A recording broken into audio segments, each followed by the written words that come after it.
A beautiful afternoon for baseball. Austin DeCouta and Lincoln Revill here with you for another night of Harbor Hawks baseball action from McKeon Park. Lincoln, the Harbor Hawks getting ready to do battle with the Harwich Mariners. And who is on the lineup tonight for the Harwich Mariners, the visiting team? Yeah, starting off for the Mariners, Tatum Levins is going to be starting them off in the one hole, playing in the DH spot. Chris Newell batting in the two hole, playing center field, followed by Brock Wilkin, the third baseman. Carter Putz is going to be playing first base. He'll be in the cleanup spot, followed by Josh Hood, the shortstop. Press Kavanaugh is going to be in the in the six hole, that is. He'll be playing in left field. Brendan Tinsman will be playing catcher in the seven hole, followed by Jordan Beck, the right fielder. And Zach Preisner is going to be playing second base, and he'll be in the nine hole tonight for the Mariners. Just a moment away from first pitch. Hyannis coming off of a 3-game series against the Bourne Braves. They did have an off day yesterday, which was Thursday. So a well-rested ball club ahead of today's action. It's Hunter Furtado, the left-hander, formerly from Wake Forest, but now with Alabama. Hunter is incredibly excited to get going with Alabama. His future teammate Caden Rose gets to start at second base today. The 1-0 is a called strike to Tatum Levins, the designated hitter. Levins listed as a catcher on the roster, but gets a day off from playing the field. And they're keeping that bat in the lineup. Levins hitting .333 on the season with 1 homer and 6 RBI with a .469 OBP. Getting on base nearly in half of his at-bats. The count 2-1 to the leadoff man. Yeah, Pittsburgh is going to be getting quite an effective leadoff, as you mentioned. He reaches base almost half the time. He'll be transferring to Pittsburgh for the upcoming season. That one comes inside, 3-1. Going from LaSalle to Pittsburgh from Langhorne, PA. He's definitely excited to be playing in his home state. 3-1 the count from Furtado the pitch. Ball 4, a leadoff walk for Tatum Levins. And that OBP is just going to grow a bit as the first batter of the ball game is aboard. Taking a look at the defense for the Harbor Hawks tonight, Ryan Proto gets the start behind the dish with Furtado on the mound. Ryan Romano makes his first Cape League start at third base. Kyle Ball at short. Caden Rose makes his first Cape League start at second base. Zane Harris at first. The outfield, Mitchell Hardigan in left. Clark Elliott in center. Dom Johnson in right.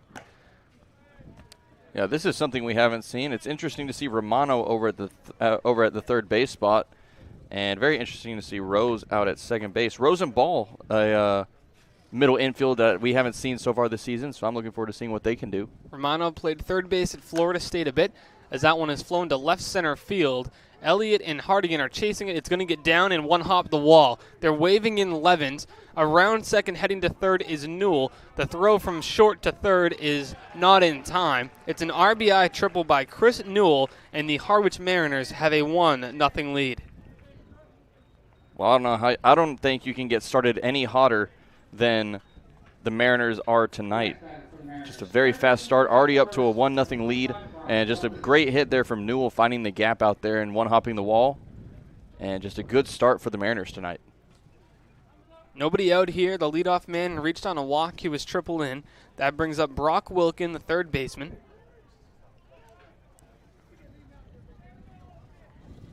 Wilkin just finished up his freshman season at Wake Forest, where he broke the freshman home run record for the Wake Forest program with 17 during the 2021 season. He has 4 here in the Cape, along with 17 RBI, going against his former teammate now in Furtado on the mound. As the Wake Forest alum, Furtado battles the current Wake Forest athlete in Wilkin. The 1-0 is an off-speed pitch that misses high. 2-0 the count to Wilkin. Brock Wilkin, league leader in RBI as well, with 17. Wow. Scorching bat. Looks to continue that lead with a runner 90 feet away. He's got a chance to add on to his 17. Called strike. The umpires tonight, Ryan Damari behind home, Tom Ryberg at first, and Mickey Garcia at third. 2-1 the count now from Furtado. The pitch. That one is lined to right center field. It's going to get down for extra bases. It's off the wall. Wilkins around first, heading to second. Newell's going to walk in, and it's 2-0 Harwich. RBI double Brock Wilkin, 18th RBI on the season as his stellar Cape League in 2020 continues. Well, like you said, Wilkin leading the league in RBI and proving why he's been so great at the plate, driving in runs left and right, lofting one that landed off the wall. Just a perfect piece of hitting there from him, knocking in another run, and now the Mariners off to a 2-0 lead now. It's going to prompt a mound visit from pitching coach Ray Korn. The ball is jumping off the bat. It's a warm afternoon. The ball is flying out of here in batting practice as well. One of the hottest game time temperatures we've seen this season, as it was about 83 for first pitch. It's 85 when they were taking batting practice earlier. Yeah, wind coming out of the south-southwest, 13 miles an hour. Again, very humid day. We're used to humid days here. 82% humidity on the day.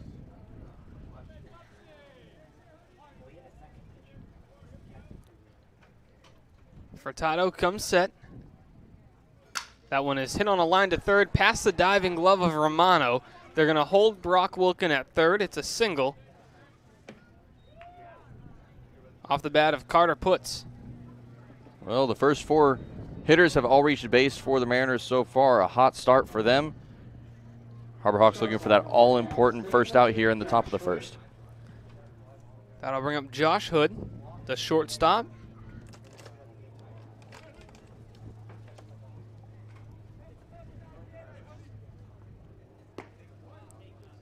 Called strike to Hood. He's behind 0-1. Furtado's been one of the best players one of the best pitchers rather for the Harbor Hawks this season. He's been effective in his outings.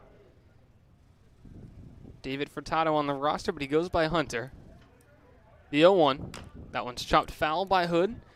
Josh Hood was drafted in the 20th round by the Boston Red Sox just earlier this week in the 2021 MLB draft, but Hood is yet to sign. Still contemplating whether he's going to play for the Sox or continue to stay here with Harwich and possibly go back to college.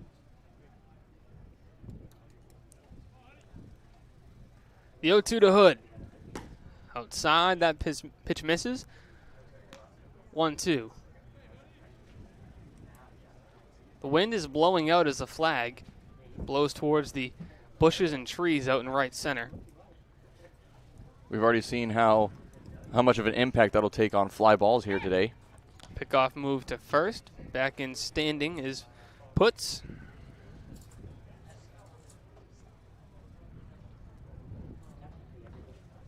Quiet night here at McKeon Park, Lincoln. The fans still filing in, but not much noise. The 1-2 in the dirt, 2-2.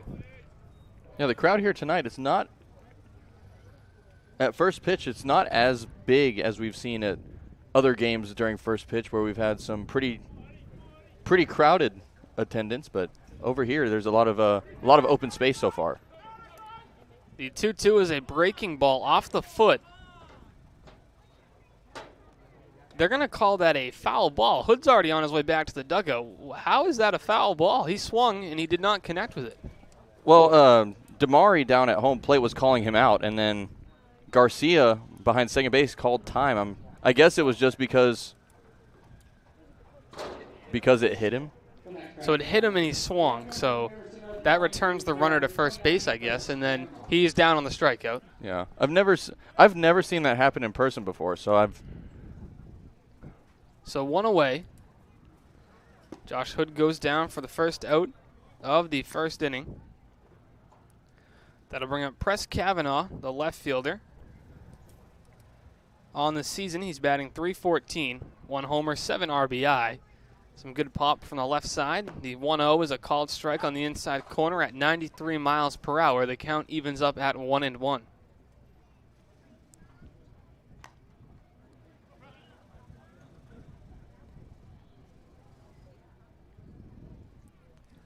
Kavanaugh from UNC Greensboro, the Spartans. He's from Charlotte, North Carolina. In 2021, he led the team with walks. He's a good on-base outfielder. Good at reaching base, very good out in the field. He's had one error in his collegiate career, which was in his freshman year, actually coming against Maryland, the Maryland Eastern Shore University. The 1-2 is popped up. shallow center field. Rose, Ball, and Elliott converging on it. It's Ball who makes the call and the catch for out number 2. Good job from Ball, a high fly ball. He was able to rear back and make that grab, out number 2. And Furtado and the Harbor Hawks have seemed to have found their groove so far in this inning with those 2 back-to-back outs. Since the mound visit from Coach Korn, Furtado allowed a single but then got a strikeout and a pop-up. Seems to have found his groove a bit here. The first pitch is a ball.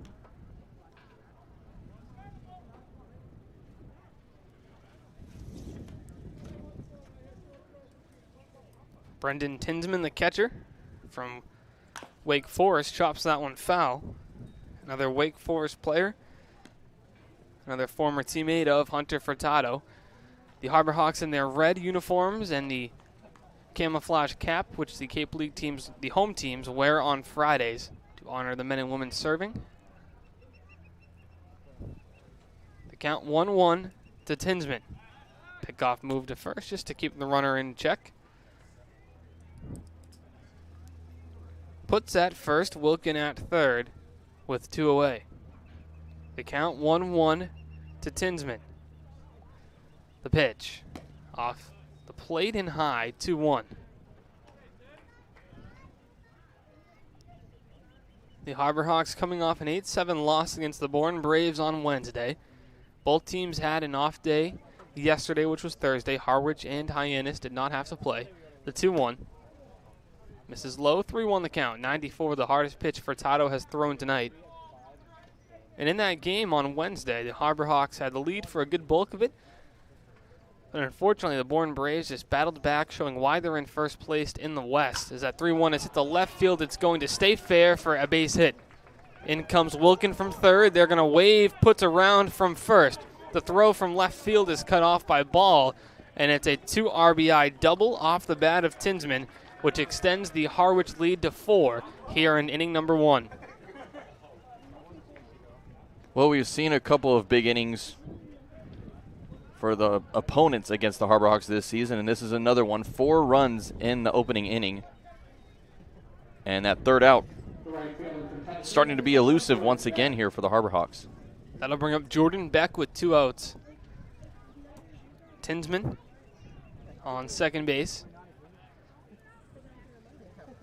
That one misses low, 76 on the breaking ball.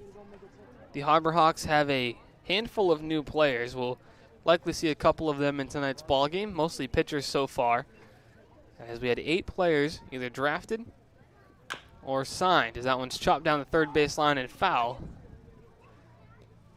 Ryan Romano over at third tonight for the first time in the Cape League season. He did play there at Florida State this year. You'll notice the number on the players' jerseys are different with the red jersey. So Ryan Romano is in number 5 tonight. Zane Harris in number 9. Some of the guys have the same number, but not many of them. We'll keep you updated as they come to the plate. The Harwich with their away gray pants, blue tops, and red numbers. Same as usual, the 1-1. Driven back up the middle into center field for a base hit. They're going to wave home Tinsman. The throw from center field by Elliott is cut off. And it's an RBI single for Jordan Beck as Harwich adds another. It's 5-0. That was a strong throw there from Elliott out in center field. Not sure it had the gas to get there in time, but still a strong throw nonetheless. But it just wasn't enough as the Mariners extend their lead even further. The 9th man of the inning to come to bat is the 9-hitter, Zach Preisner. Preisner at first base today, or second base today, excuse me. 0-1 the count to Preisner. The Mariners have sent everybody to the plate this inning. Have collected 5 runs and 5 hits. The 0-1 misses, 1-1 the count. The 5-6 hitters, Hood and Kavanaugh, were retired. All others have reached base safely.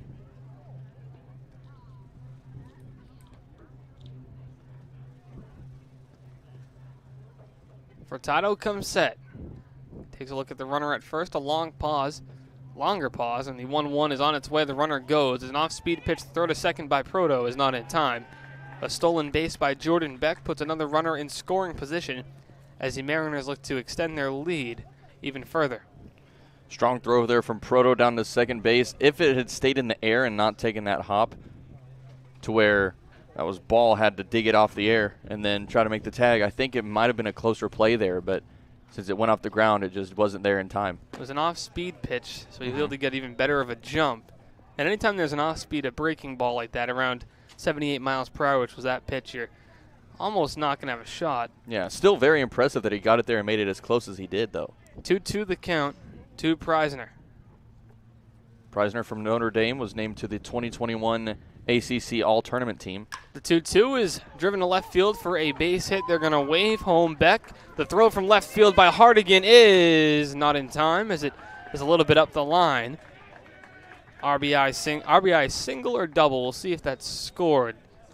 RBI single. He advances to second on the throw. So Beck is in scoring, or Preisner is in scoring position rather. As we're back to the top of the order as Beck comes home. And what a start for the Mariners now, batting through the lineup already in the game. And they're off to a hot start. Now that was a strong throw there from Hardigan out in left field. We've seen some good throws from him this season, but that one was a really good one. Proto just unable to come up with it, and it was also a little bit up the line, so that tag just could not be made. And by the time it got to Proto, Beck had just run by him. Back to the top of the order, Tatum Levens at the dish. He led off the ball game with a walk and a run scored. First pitch to Levens is a pickoff move instead, as there is action in the Harbor Hawk bullpen as a right-hander begins to get loose.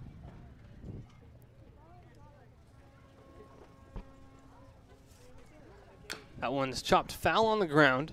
0-1 the count.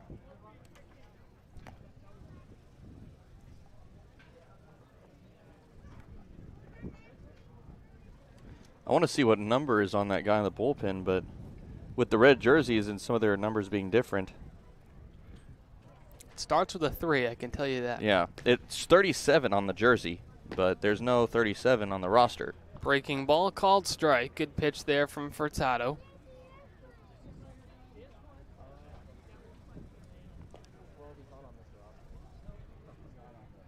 Yeah, we have a 38 and 39, but no 37.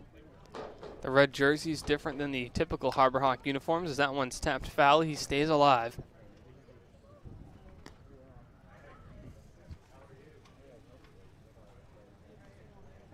Oh, 2 away. Austin DeCouta, Lincoln Revill here with you. If you're just joining us, the Mariners have piled on 6 runs here in the top of the first inning against Hyannis. The 0-2 from Furtado is a breaking ball that comes in and hits Levens. So he will reach base safely for the second time in 2 plate appearances. Time is called, and that's going to prompt a visit from Harbor Hawks manager Gary Calhoun, who has signaled to the bullpen. So we're going to take a break as the day is done for Hunter Furtado. Unfortunately for him, the Mariners' bats came into this ball game hot. We will be back in a moment for the pitching change on the Harbor Hawks Baseball Network.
Back here for the remainder of the top of the first inning, Austin DeCouta and Lincoln Revill with you. As the new pitcher has towed the rubber for the first time this season, it's Sal Fusco, the right-hander. The 6'3" righty from UMass Lowell. The UMass Lowell tandem, the battery today, Ryan Proto from UMass Lowell as well. Fusco originally coming to us from Albany, New York. He's a big Mets fan and a New York Giants fan. At least it's not the Yankees. That seems to be the gist. Got a good fastball, good changeup, and a good breaking ball in the mix as well. He's ahead of the first batter he faces of his Cape career, 0-2. Did not play any summer ball last summer. Played in the Perfect Game League before.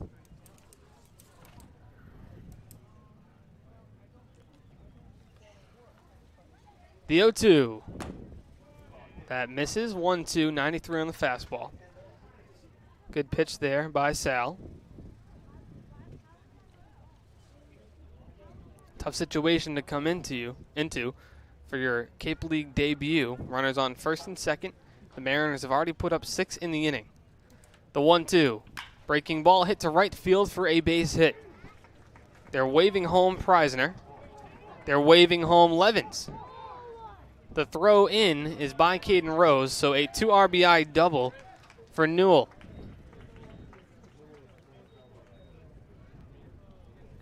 Well, the bats just keep on rolling for the Mariners. 8 runs now just in this first inning of play.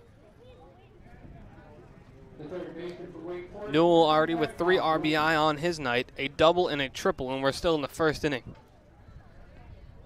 That'll bring up Brock Wilkin for the second time in this ball game, second time in the inning. Wilkin had an RBI double in his first at-bat, 8-0 Harwich, as they put an 8 spot up in the first. 2 away as Fusco looks to retire the third out and get the Harbor Hawks bats to the plate. First pitch to Wilkin is a breaking ball. Good movement on it at 75. He gets Wilkin swinging 0-1. Fusco in this past season ended with a 1-1 record and 27.2 innings pitched. He ended up walking 18 while striking out 24 and had a grand ERA of 2.60. Terrific season for him at the collegiate level at UMass Lowell.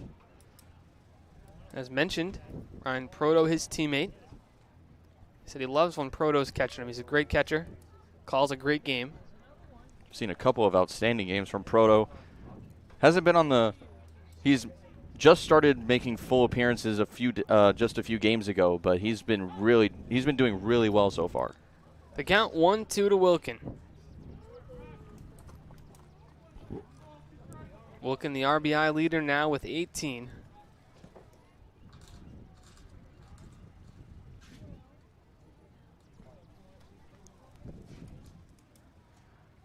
The 1-2 from Fusco is in the dirt and blocked by Proto. 2-2 the count with 2 away. Interesting thing from Fusco, his greatest sports moment in his opinion. At one point in his career, he pitched 28 consecutive no-hit innings. That's incredible. Very much.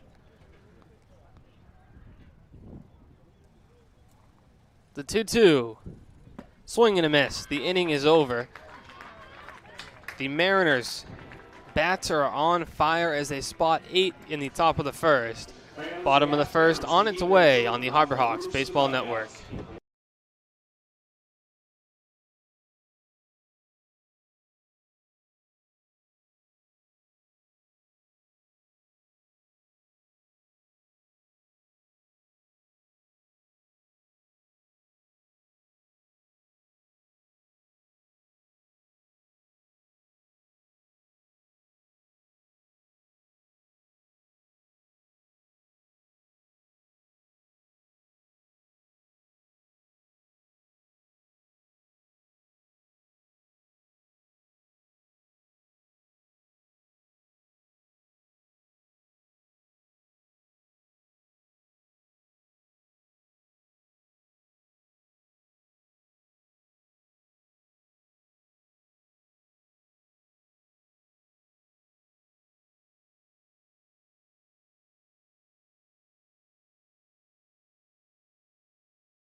Bottom of the first on the way here from McKeon Park. Austin DeCouta and Lincoln Revill here with you in the booth as Hyannis looks to respond to the 8 put up by Harwich in the top half of the inning. Taking a look at the Harbor Hawk lineup today, Clark Elliott in the leadoff spot. We saw him in center field last inning. Batting 2 is Caden Rose, the second baseman. Batting 3, the shortstop Kyle Ball. And the cleanup spot is Zane Harris, the first baseman, who has put up some of the best at-bats on the team in recent games. Batting 5, Ryan Proto, the catcher. Batting 6, Luke Mann, the hero of Wednesday's game. Although it turned out to be a loss, Mann was 3 for 4, I believe. He had 4 RBI in that game and also pitched. We talked a little bit about it. We'll get into it throughout the game, but Mann was terrific. Batting 7th, Dom Johnson, the right fielder. Batting 8, Mitch Hardigan, the left fielder. And batting 9, Ryan Romano, the third baseman. I have to say, I'm really excited to see this top 3, Elliott, Rose, and Ball, all back-to-back-to-back. 3 of the most confident and most accurate Elliott hitters. starts it off with a solo home run as Clark Elliott swinging on the first pitch he sees, and his first Cape Cod home run is in the books. Well, alrighty then. After a hot start for the Mariners, the Harbor Hawks off to a pretty hot start of their own with a solo shot to start us off here, the very first pitch that Elliott sees. That'll bring up Caden Rose. The Harbor Hawks bats have come to life in recent games. They put up 7 against Bourne on Wednesday. On 10 hits. Season high in hits in that ball game. The starter for the Mariners tonight, Brandon Walker from Florida State. He's made 3 2/3 innings pitched this season, 7 hits, 5 runs, 4 walks. The 0-1 to Caden Rose misses, 1-1 the count. The ball, I said it earlier, the ball was jumping out of here in BP today. And Clark Elliott has been just a machine since joining the team on July 4th. Came into the ball game hitting .292 as Caden Rose grounds that one back to the pitcher. Walker flips on to first for out number 1. Well, you know, Austin, you know what I think it might be? The reason that balls are flying every which way here? The sun is out one of the rare times that we see it here in Hyannis. Maybe it's some extra power heading out to the ball. Like, you know how in Coors Field the altitude affects the ball's flight? Maybe here the sunlight affects the flight.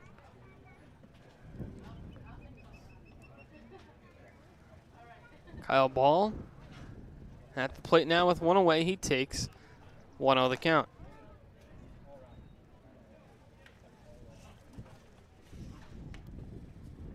Mariners came into the ball game at 9-7-2. Their first visit to McKeon Park this season.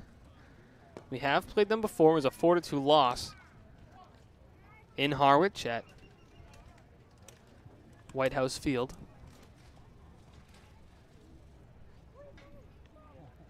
2-0 the count to Kyle Ball, and you can't do it with one swing of the bat, so good to see Ball being patient here, as a lot of the times you get down early, Lincoln, you just come out swinging at everything, trying to make up for it, but patience is key. There's a search party looking for the Clark Elliott home run to right field. They are in the wrong spot, though. Yeah, one thing I really like seeing from this Harbor Hawks lineup is the fact that they're aggressive at the plate. They like swinging at pitches when they're in the zone, but at the same time, they're also extremely disciplined at the plate as well.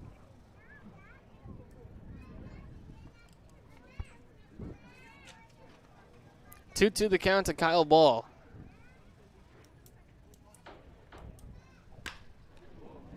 Grounded to second. Throw on to first is in time by Preisner, and there are 2 away. So good response from Walker after allowing the leadoff home run. Now just remember, back in the top half of the inning, the Mariners ended up with 2 outs, and then 4 more runs ended up coming across. So maybe a little chance for a 2-out rally for the Harbor Hawks themselves. Starts here with Zane Harris, the first baseman. Harris has just put together some terrific at-bats lately, Lincoln. His bat's starting to come around a bit, but it seems like oftentimes he's been seeing 8 pitches in an at-bat or even more. First pitch in the dirt, 1-0 the count. Yeah, Harris has really been the epitome of patience, as you mentioned. He's had a couple of extremely long at-bats, and most of those at-bats have ended up in his favor, drawing walks or getting on base somehow. He's just been really great at the plate in recent games. Harris with 5 RBI and a home run on the season as he thought about going around. They will say no, he did not. 2-0 the count. Yeah, Harris with a 184 average, and then he has a 286 on-base percentage. He's finding ways to get on base, especially recently. In Wednesday night's game against the Braves, ended up reaching base twice, went 1 for 3 on the night with a single. He walked as well, also had a ground out and a line out, and he reached home 1 time after that walk. The count is 2-1 to the Wright State slugger. 5 homers, 55 RBI for Harris at Wright State. The 2-1 misses 3-1. And talking to Gary Calhoun, the Harbor Hawks manager, before the game, he's talking about how impressed he was with Zane's at-bats as of late. And he talked about it. He's had his eye on him for a long time at Wright State. In a terrific year there. He was excited to get Harris coming here this summer. The 3-1, ball 4. Zane Harris works a 2-out walk to extend the inning. Another batter and brings up the catcher from UMass Lowell, Ryan Proto.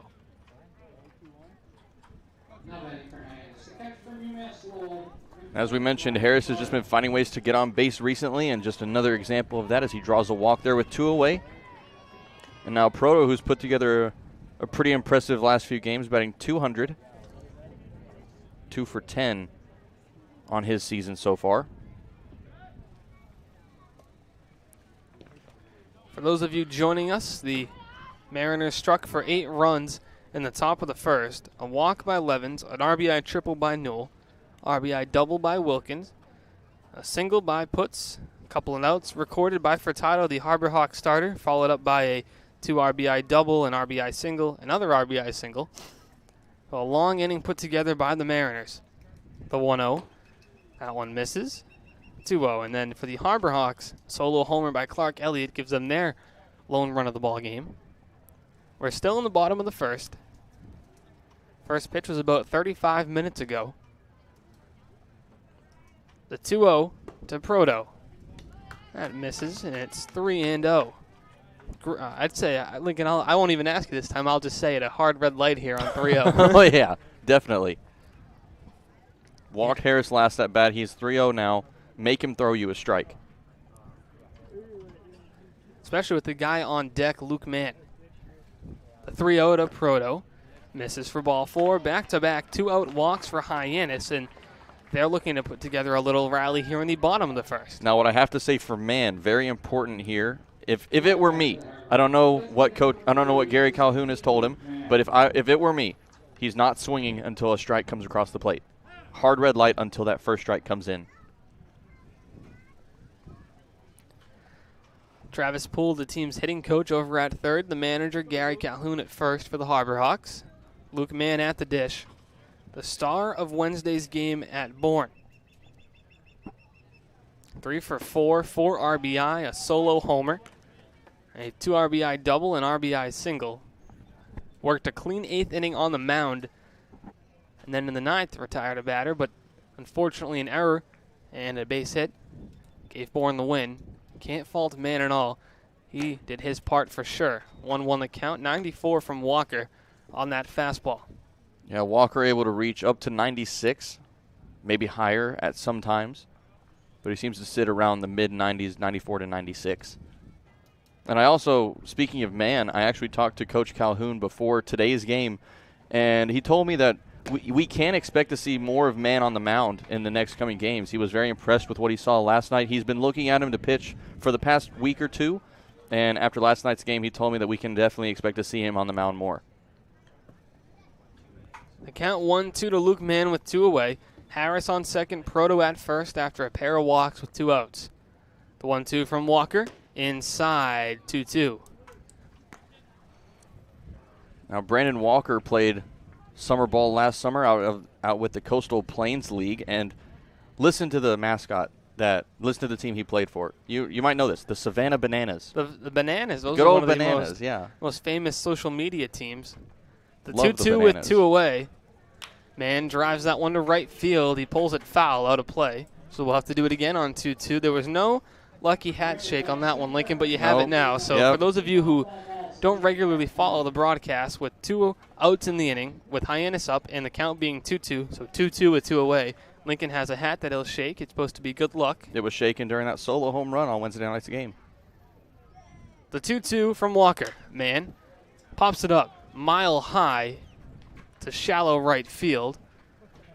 Preisner makes the catch, and the inning is over, so Hyannis strikes for one thanks to a Clark Elliott solo shot. We head to the second on the Harbor Hawks Baseball Network.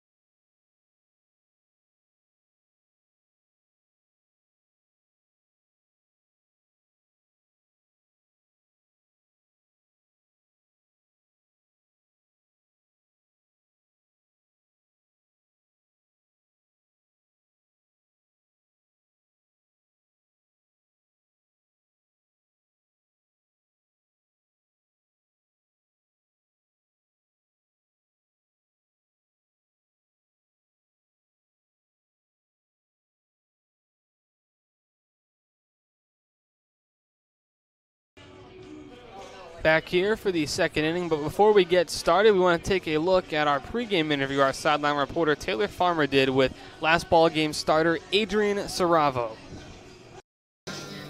Adrian, an impressive 5 innings of work for you on Wednesday. As you head into working those longer innings, how do you maintain your control? Just a couple short boxes each week. It's very important to just make sure you get a feel for your stuff, make sure you long toss, pretty much bullpen and stuff like that. Really focus on location in the bullpen. It helps for accuracy. So. Now players on the team have left for the draft, and now we're getting new players. Is there any piece of advice that you can offer the new pitchers on getting acclimated to this league? For new advice, I would just say that compete. You got to compete your tail off. You got to do what you got to do to be better every day when it comes to working and working out. So if you do that, you will be successful in this league. And what's been the best part for you about playing in the Cape Cod Baseball League?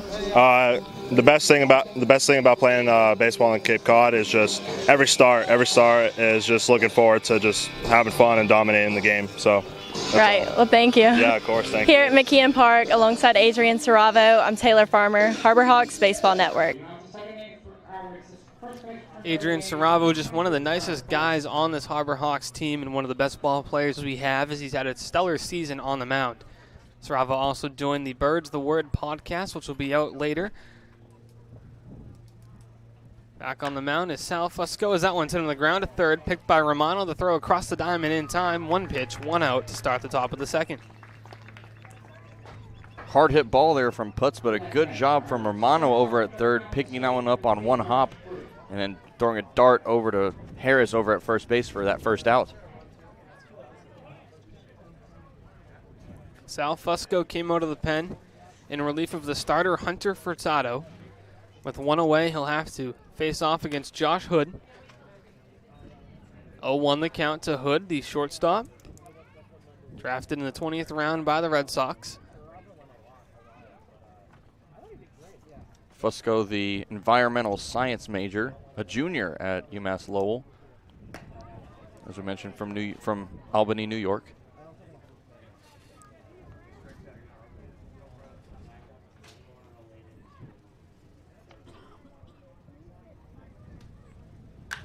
That one's hit on the ground to third, but foul. 1-2 the count.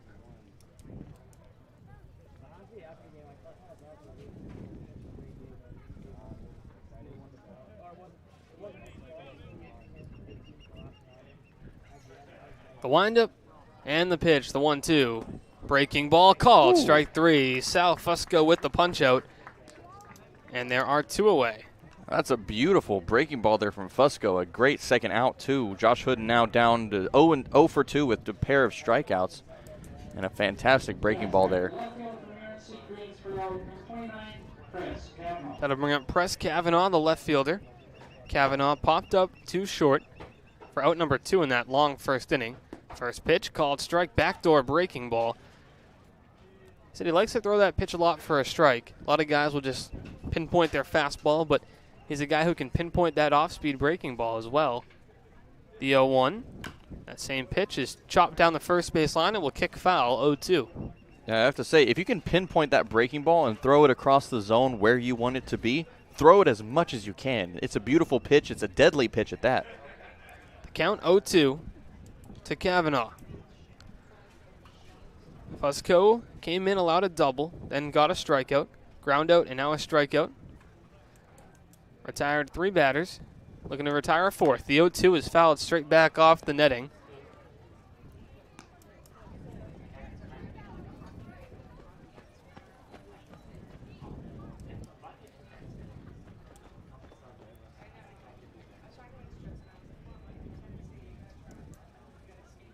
The 0-2.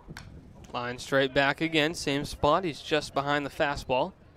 That would have under it a tick. That would have hit just above us here in the press box had that netting not been here. A little bit of a scary foul ball. That's 2 in a row right there.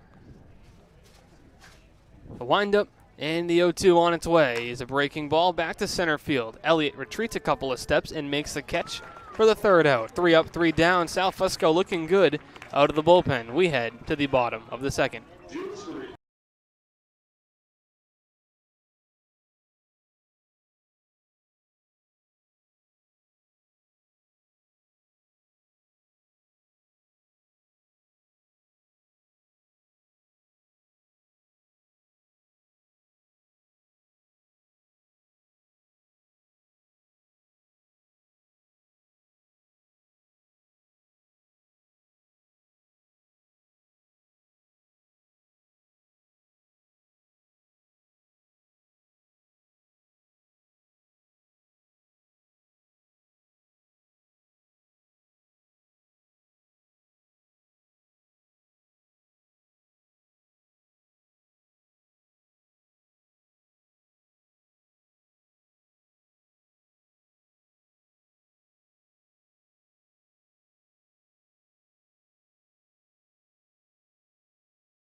Bottom of the 2nd, ready to begin from Judy Walden Scarefile Field at McKeon Park. Austin DeCouta, Lincoln Revill here with you in the booth as Dom Johnson gets ready to lead us off here. 7-8-9 due up for Hyannis, Johnson, Hardigan, Romano.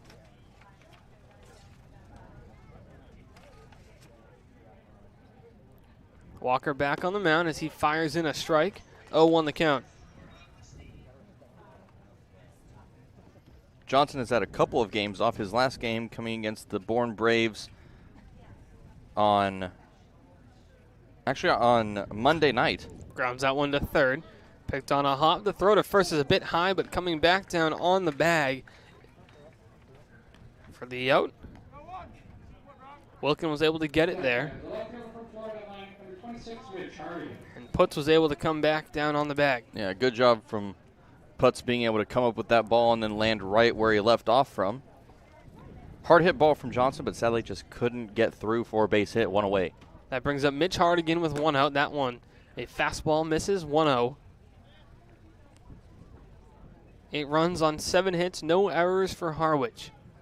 1 run, 1 hit, no errors for Hyannis. The solo homer to lead off their at-bats by Clark Elliott as Hardigan fouls it off.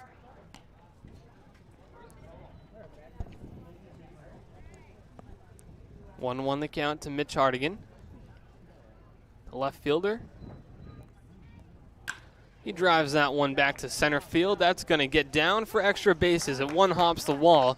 Hardigan On his way to second, he picks it up a bit and is in with a stand-up double, one of the best swings we've seen from Hardigan this season. Another good start to this inning. We did go down with that put out from Johnson, but after that, that long double there from Hardigan, a very hard hit ball. One hopped off the top of the wall, and just a fantastic piece of hitting. Now another runner in scoring position.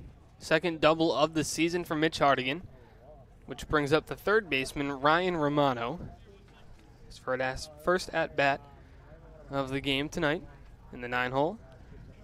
Romano spent his day off yesterday whale watching. Really? He did. Oh, wow. Well, maybe we had the same maybe we had the same boat. We just didn't know it. Saw a bunch of whales, he said. Oh, then it wasn't mine. Yeah. No. I saw about 6 or 7. Well, that's a bunch. It is. It's more than I expected.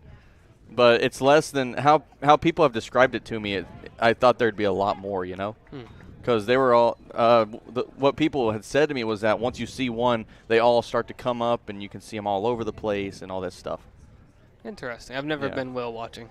I don't intend to. It was pretty cool. The waves, like there were no like noticeable waves, but at the same time, the water was moving up and down, and the boat was rocking the whole time. Seasickness is real.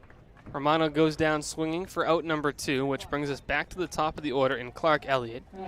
I don't know if he went whale watching yesterday. I never saw him. I'm not too interested in whale watching. Yeah, it makes sense.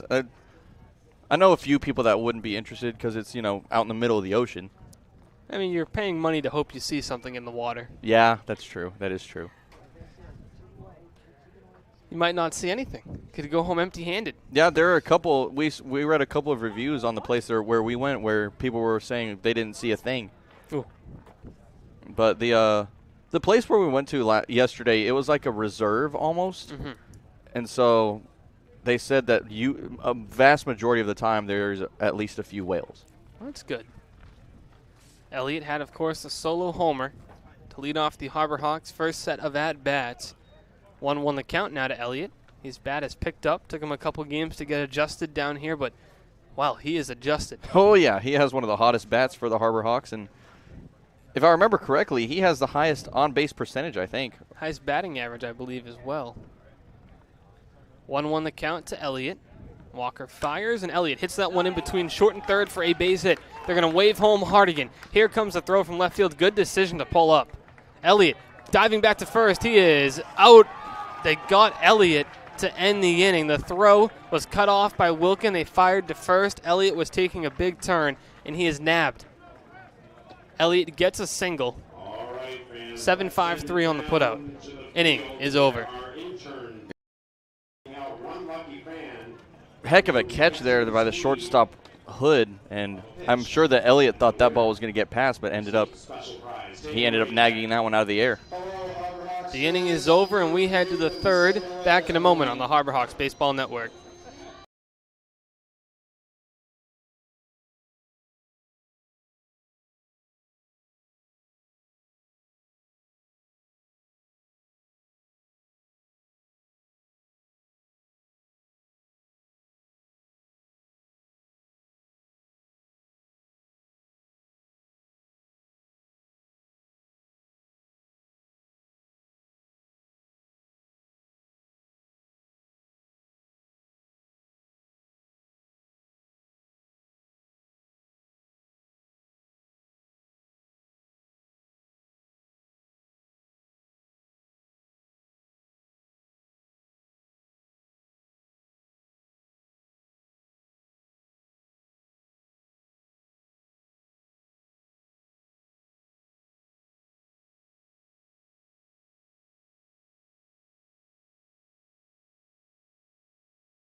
Top of the third, ready to begin. Austin, DeCouta, Lincoln, Revill in the booth with you. Sal Fusco back on the hill for into his second inning of work. Well, kind of his third, I guess, Lincoln. He's thrown 1 1/3 so far. He came in the first. That one's grounded to third, backhanded by Romano. Strong throw across the diamond in time. Out number 1. That's the same way we started the top of the second. On the first pitch, ground out to third base. Yeah, Fusco had kind of a rough start to his outing back in the first before getting that third out, but since then he's retired 5 straight after that first out. He came in and allowed the double that brought home 2, but then the strikeout, ground out, strikeout, fly out, ground out. So not too bad.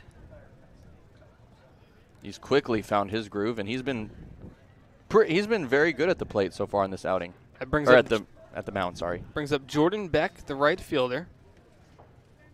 Beck, 1 for 1, a single RBI and a stolen base.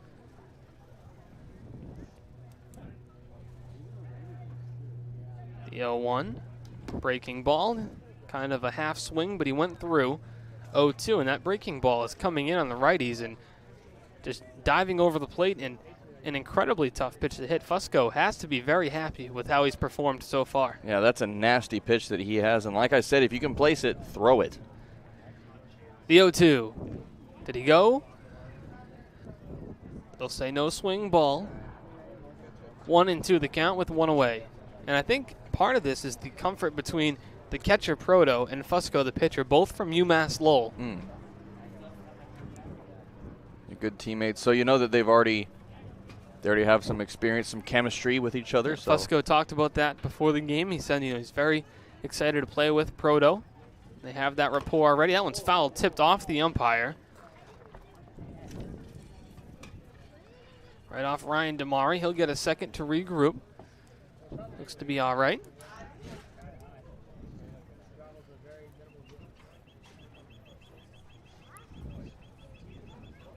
Now Beck at the plate from Hazel Green, Alabama.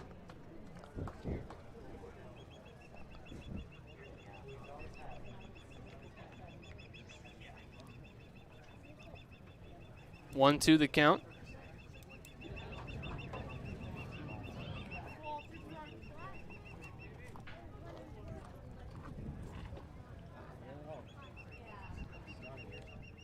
The 1-2 in the dirt and blocked by Proto.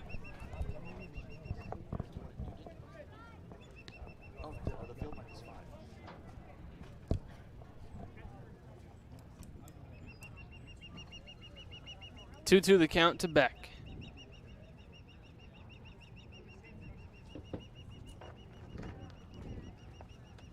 He wind up and the pitch. That one is hit well to deep left field. Hardigan racing back. It's going to get down for extra bases. Heading to second base is Beck, and he pulls up standing with a 1-out double. Beck now sitting at 2 for 2, single and a double to his name, and what a double that was. A very strong, hard-hit ball, and the bats just keep on rolling for the Mariners. Second base from Notre Dame, number 4, Zach Preisner. That'll bring up Zach Preisner. Preisner 1 for 1 with an RBI single and a run scored.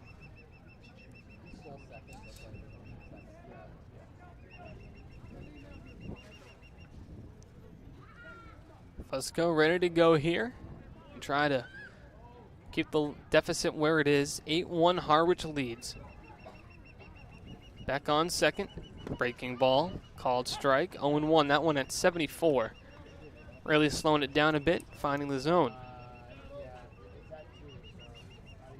Preisner in his season for Notre Dame ended with a 280 average. He had 6 home runs, including 23 RBI. The 0-1. Breaking ball, called strike 2. Back-to-back breaking balls for a strike. Preisner is behind 0-2. Yeah, with that breaking ball, you don't want to become dependent on it to where the Mariners will know when it's coming. But at the same time, he's mixing it in a pretty good amount, I'd say. He's mixing between the fastball and that curveball, and just a very good, beautiful breaking ball there. The 0-2. Swing and a miss. Nice pitch there by Fusco, and there are 2 away, and that's how you pitch with a runner on second base. Efficient, going right at him, and keeping the runner where he is. Now with 2 away, back to the top of the order. Yeah, like you said, he was efficient for that strikeout. With 0-2, he threw Preisner a nice little junk pitch, you might say. With 0-2, he could afford to throw a pitch away, and he got him chasing. Tatum Levens back up at the dish. The DH swinging at the first pitch, and he pops it foul out of play. Levens, the on-base machine, has reached base safely twice in this game and scored both times. A walk and a hit by pitch, both in the first inning.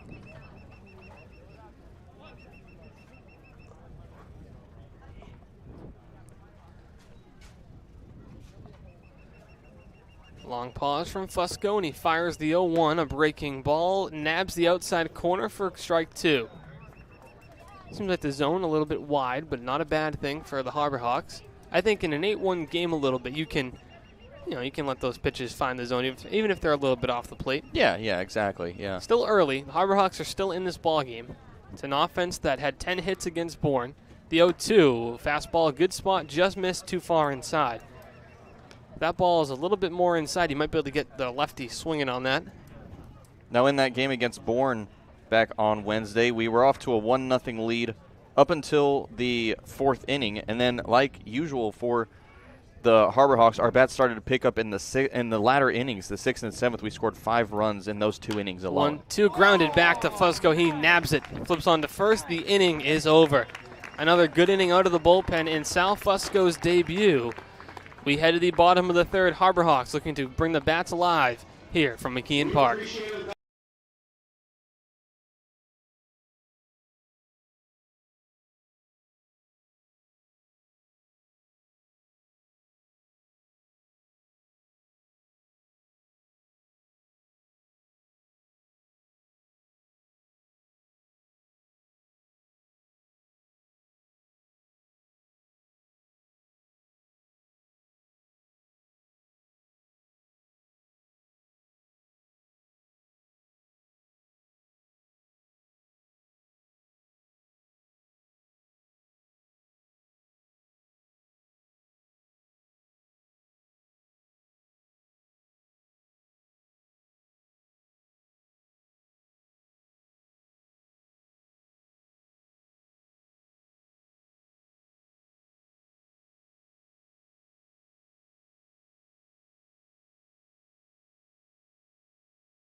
Caden Rose getting ready to lead us off here in the bottom of the 3rd inning. It's 2-3-4. Rose, Ball, Harris due up.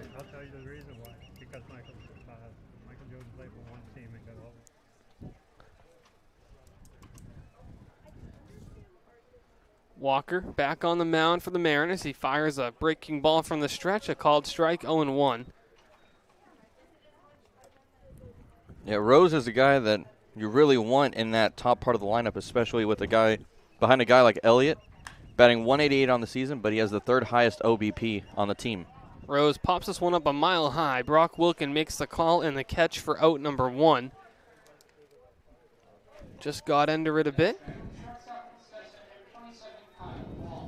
That'll bring up Kyle Ball with 1 away. Kyle Ball grounded out to second base in the 1st inning. That one knocked up to the atmosphere. A good job from Wilkin being able to come under that one and track it in from such a high distance.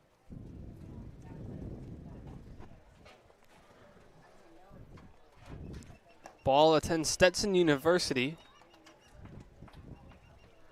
the same college as Cy Young Award winner Jacob deGrom. the college where DeGrom was transitioned from a shortstop to a pitcher. So Kyle Ball playing shortstop for the same team that Jacob DeGrom once did. That's some big shoes to fill.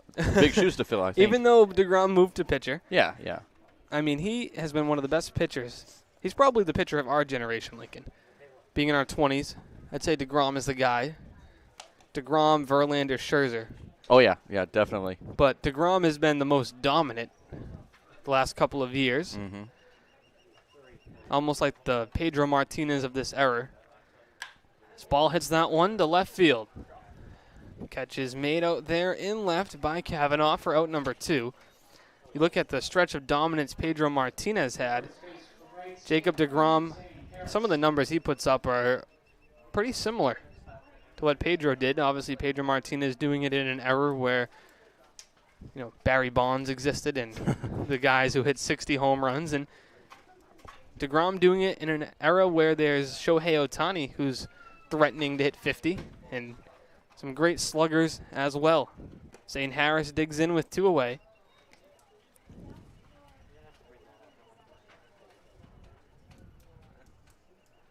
MLB All-Star break wrapped up as all the teams are back in action today. Already? They are shorter All-Star break. Oh, wow. Yeah, it used to be, what? It used to be like a whole week. I think it's usually about, they usually come back, I think, Thursday.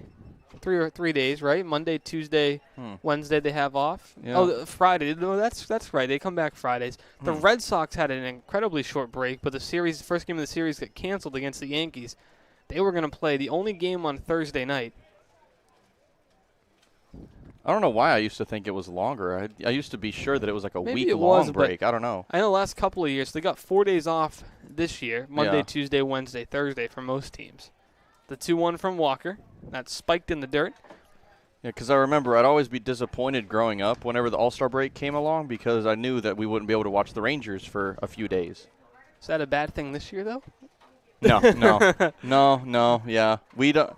I haven't been able to watch the Rangers since I've been here. Oh, right. You might have to look into one of those MLB packets. They're expensive, though, the TV Yeah, packages. yeah, I can't afford that. No, not on a college student's wages. Harris draws a walk. The second walk of the night for Zane Harris, which puts him on first base with 2 away.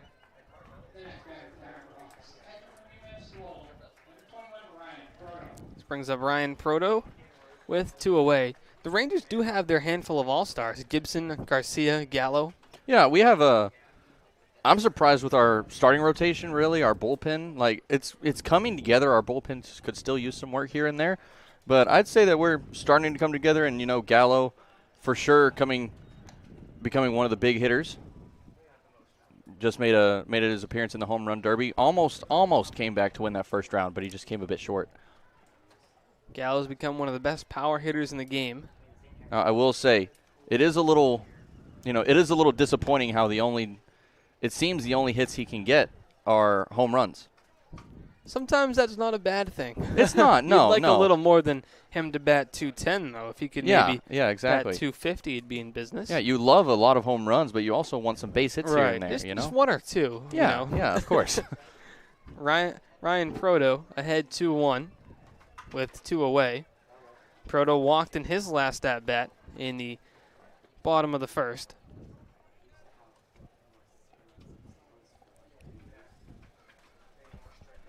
The 2-1. Ball 3-1 with 2 away. Action now in the Harwich bullpen down the first base line as a right-hander begins to take some warm-up tosses. It does make sense that someone's starting to get warmed up here. Walker has been out of the bullpen this season. This is his first start of the season. Maybe his last inning of work. We'll see how things play out the rest of the way. 3-1 the count to Proto. That one is lined foul and out of play. He hit it well, but just late on that one. 3-2, 2 away. That means the runner Harris will be off on the pitch.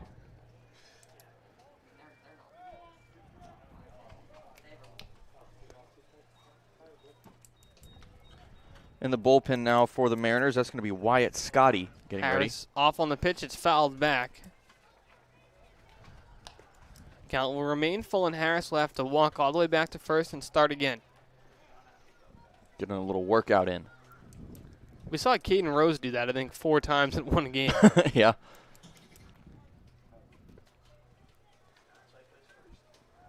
Three, two away. The pitch once more. In the dirt, ball 4. So Harris walks, Romano walks, just like they did back in the first, both with 2 outs in that inning. So very symmetric for Harris and Proto, that is. Proto and Harris both with 2 walks on the night. Yeah, like you said, extremely symmetrical. Elliott, of course, didn't bat in this inning. He went down with the last out back in the second. But since then, Rose and Ball both went down in the first and third innings. Zane and Harris and Proto, like you mentioned, both with walks in the first and third innings. Now is where you want that streak to end because, of course, Luke Mann went down with a flyout in the last inning. So you want him to get a hit if he can. Mann had popped it up to second base to end the first. Mound visit here for the Mariners as they look to see if Walker can work his way out of this inning. And you have to mention how dangerous of a hitter Luke Mann has been in the last week. One of the players of the week on the Birds the Word podcast, a Harbor Hawk podcast. You can check that out on all your favorite podcasting platforms. New episode coming out soon. Just recorded that this afternoon before the ball game. It's a very good episode, I might add. I think we did a pretty good job with that A episode. great interview with Adrian Saravo in the mix as well.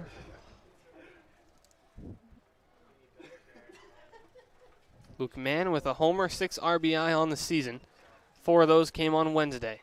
Looking to add on to that total with a runner on second in Harris, a runner on first in Proto. He's ahead 1-0 against Walker. Brandon Walker from Florida State. First start of the year. He's come out of the bullpen in previous outings. Steps off and will take a second to regroup with his catcher, Tinsman. Walker has struggled a bit through this season. He's gave up 2 home runs and allowed 5 earned runs in just 3.2 innings pitched so far this season. He's doing a pretty good job tonight, though. Only Man, one. crushes that one to right field. You can forget about it. A 3-run blast by Luke Mann, and he is on fire. That went over the trees. Holy cow. That didn't even hit in the trees. It went over the trees. A moonshot. Luke Mann has found his swing for the Harbor Hawks. They cut the deficit down a bit. It's 8-4. Luke Mann is smiling and feeling good. Hey, I would too. He has better than a hit streak right now. He has a home run streak going on. Back-to-back games with a home run. 4 RBI on Wednesday, 3 tonight, thanks to that 3-run homer. That ball was crushed. By far the deepest shot that we've had all season long at this field. That might have been the longest shot in the league. Send that one to Hyannisport down the street.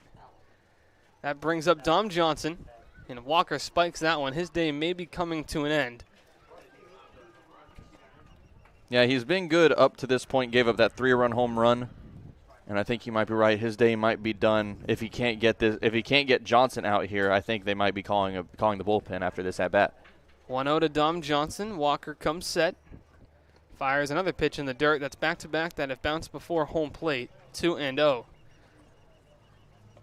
It's so hard as a pitcher to regroup after something like that, a 3-run home run. Now you're worried about hanging something up again in the zone, so you start to overcompensate and try to fire it low. What you're seeing Walker now has bounced 2 in front of the plate. The 2-0 is fouled back, 2-1. Yeah, and it's especially tough after your team got out to an 8-run lead in the first, and in less than 2 innings, that lead is now cut in half. And the bats are coming alive for Hyannis. They are. 4 hits already, 4 runs on those 4 hits. Pair of home runs, a solo shot by Clark Elliott, and then a 3-run blast by the man of the week, Luke Mann. Oh yeah, I just realized that every run for the Harbor Hawks has been a home run. Due to a home run, I will say. Yeah, I didn't realize that. Harwich with 8, but no home runs for the Mariners. The 2-1 by Johnson is driven to center field. Back on it a couple steps and making the grab to end the inning is Newell. So the Harbor Hawks strike for 3 thanks to the 3-run home run by Luke Mann. We head to the fourth. The Harbor Hawks have cut the deficit. It's 8-4.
The crowd has come alive a bit as we get ready to start the top of the fourth inning. Before we do, a word from our sponsor, Curry College. Earn a bachelor's or master's degree, complete a certificate, or take a single course through the Division of Continuing Education and Graduate Studies at Curry College. In-person and high-flex classes run days, evenings, and weekends in Milton and Plymouth. To learn more about programs in business, accounting, criminal justice, education, nursing, and more, visit curry.edu. A little stat for you on the Luke Mann home run last inning. TrackMan has it projected at 441 feet with a 104 exit velo. Wow. He put that ball Oh, man. a mile. Yeah, he did. And with that, he hit it over 100 feet past the fence. That fence only at 321. Good grief. Those are the projections from TrackMan, and man, that ball was just smoked. Yeah, like I said, it cleared the tree line. It didn't even hit the trees. Leading off this inning for the Mariners, Chris Newell, the center fielder. He caught the fly ball from Johnson to end the bottom half of the third. Now leads off the top half of the fourth. Now, is there a road out there? There Past may right field? be. I know there is one. I don't know how far behind those trees it is. So, I mean, it could have landed on the road if it snuck its way through. That's dangerous. That's dangerous. Luke Mann comes up to the plate. They're going to have to go out there and stop traffic. Yeah. Just in case. Get some crossing guards out there. Hold up. 1-2 the count to Newell. Wind up and the pitch from Fusco is popped foul out of play. A souvenir for one of the kids here at McKeon Park.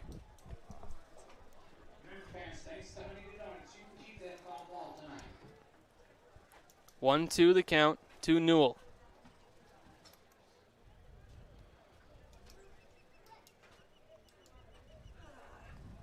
The 1-2. Fly ball to center field. Clark Elliott ranging back, puts the glove up and makes the catch a few steps in front of the warning track for out number one. Well, that ball just kept carrying and carrying. Elliott was backtracking there, backstepping a little bit, and he just had to keep on going as he made that catch on the run, or the back run, I should say, but a good catch from him for that first out. Sal Fusco's been brilliant out of the bullpen. His outing gets overshadowed a bit by that home run by Mann last inning. Well, along with the big hits, you also have to have some shutout pitching, so I'd say that him and Mann are about both in the spotlight so far, Absolutely. One person on each side of the spectrum. Both in the running for an interview after the game. Yeah. Luke Mann might get tired of all the interviews, but if he keeps hitting home runs, I mean, Taylor has no choice. Yeah, right. The 0-1 from Fusco is a ball 1-1. If you have a bat as hot as Mann's is right now, you might as well get used to getting some screen time. And how is this for a debut for Fusco? He's just been terrific. Came in with 2 away in the first. He did allow a double, then came back with a strikeout. Retired all 3 in the second. Allowed 1 harmless double in the third. And now has retired the leadoff man here in the top of the fourth. There is action in the Harbor Hawk bullpen as a left-hander begins to throw. It looks like Cooper McKeon. We'll confirm that in a little bit.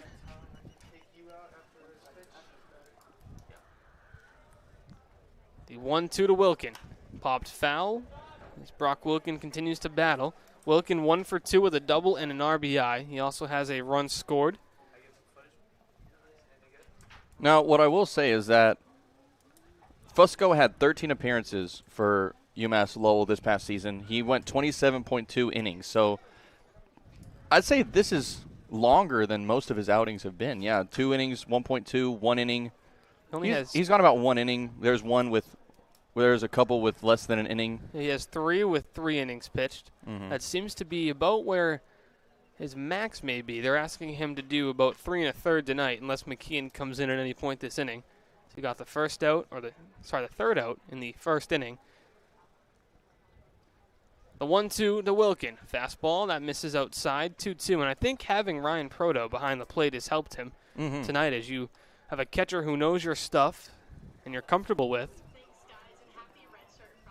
Yeah, Proto knows what Fusco likes to throw. He likes when he likes to throw it. He knows where he wants to throw it. So they're really all on the same page here. Breaking ball hit on a line to third, and Ryan Romano makes the grab. Nice play by the Florida State third baseman for out number 2. Well, I think Romano is settling into third base pretty nicely tonight. Looks great tonight. A couple of ground ball outs and a nice stab there on the line drive. Looks refreshed after his day of whale watching. Oh yeah. Whale watching, it's a peaceful experience. I'll say that. It's a little. I will take your word for it. It's a little sickening, but it's a peaceful experience.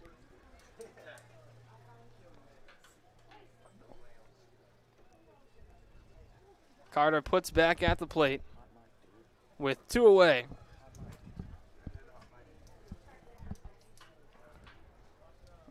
The 1-0. Swing and a miss. Good fastball at 92. The count evens up.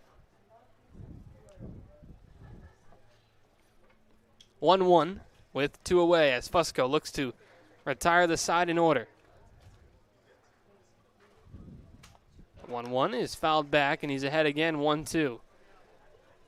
Seems to have been ahead on almost every batter he's faced tonight in this outing, and I don't know, when Gary Calhoun put him in the game, I don't know if he was expecting this dominant of an outing from Fusco. Yeah, definitely not. No, yeah, that double he gave up, 1-2 count, 2-2, first pitch, 1-2, 0-2, 1-2, 0-2, 1-2, 2-2, and 1-2. It's phenomenal. 1-2, a fastball that misses just a bit high, 2-2. Yeah, he's been really efficient in the strike zone, pounding the zone on all corners, all sides, putting that breaking ball to good work. I like what I'm seeing from him so far. The 2-2. Breaking ball flown to right field. It's pretty well hit. Elliott's at the warning track, and he makes the catch to end the inning. 1-2-3. The Mariners go down in order. We head to the bottom of the 4th. Harbor Hawks looking to close the gap further on the Harbor Hawks Baseball Network.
Mitchell Hardigan getting ready to lead us off in the bottom of the 4th inning. Austin DeCouta and Lincoln Revill here with you. The Harbor Hawks trailing the Harwich Mariners by a score of 8-4. Hyannis struck for 3 in the bottom of the 3rd. They'd like to replicate that and cut into this deficit. Zeros on the scoreboard for Harwich after that 8-run first inning. Sal Fusco has shut down the Mariners offense through 3. The 1-0 to Hardigan, a called strike. Mitch Hardigan digging in for the second time of the ball game. He's 1 for 1 with a double. 1-1 on its way. It misses outside. 2-1 the count. Yeah, that was a well-hit ball from Hardigan back in that second inning of play. A good first hit for him. Let's see if he can get another one here. Wind up. And the 2-1 is popped foul out of play. The count will even up at 2-2.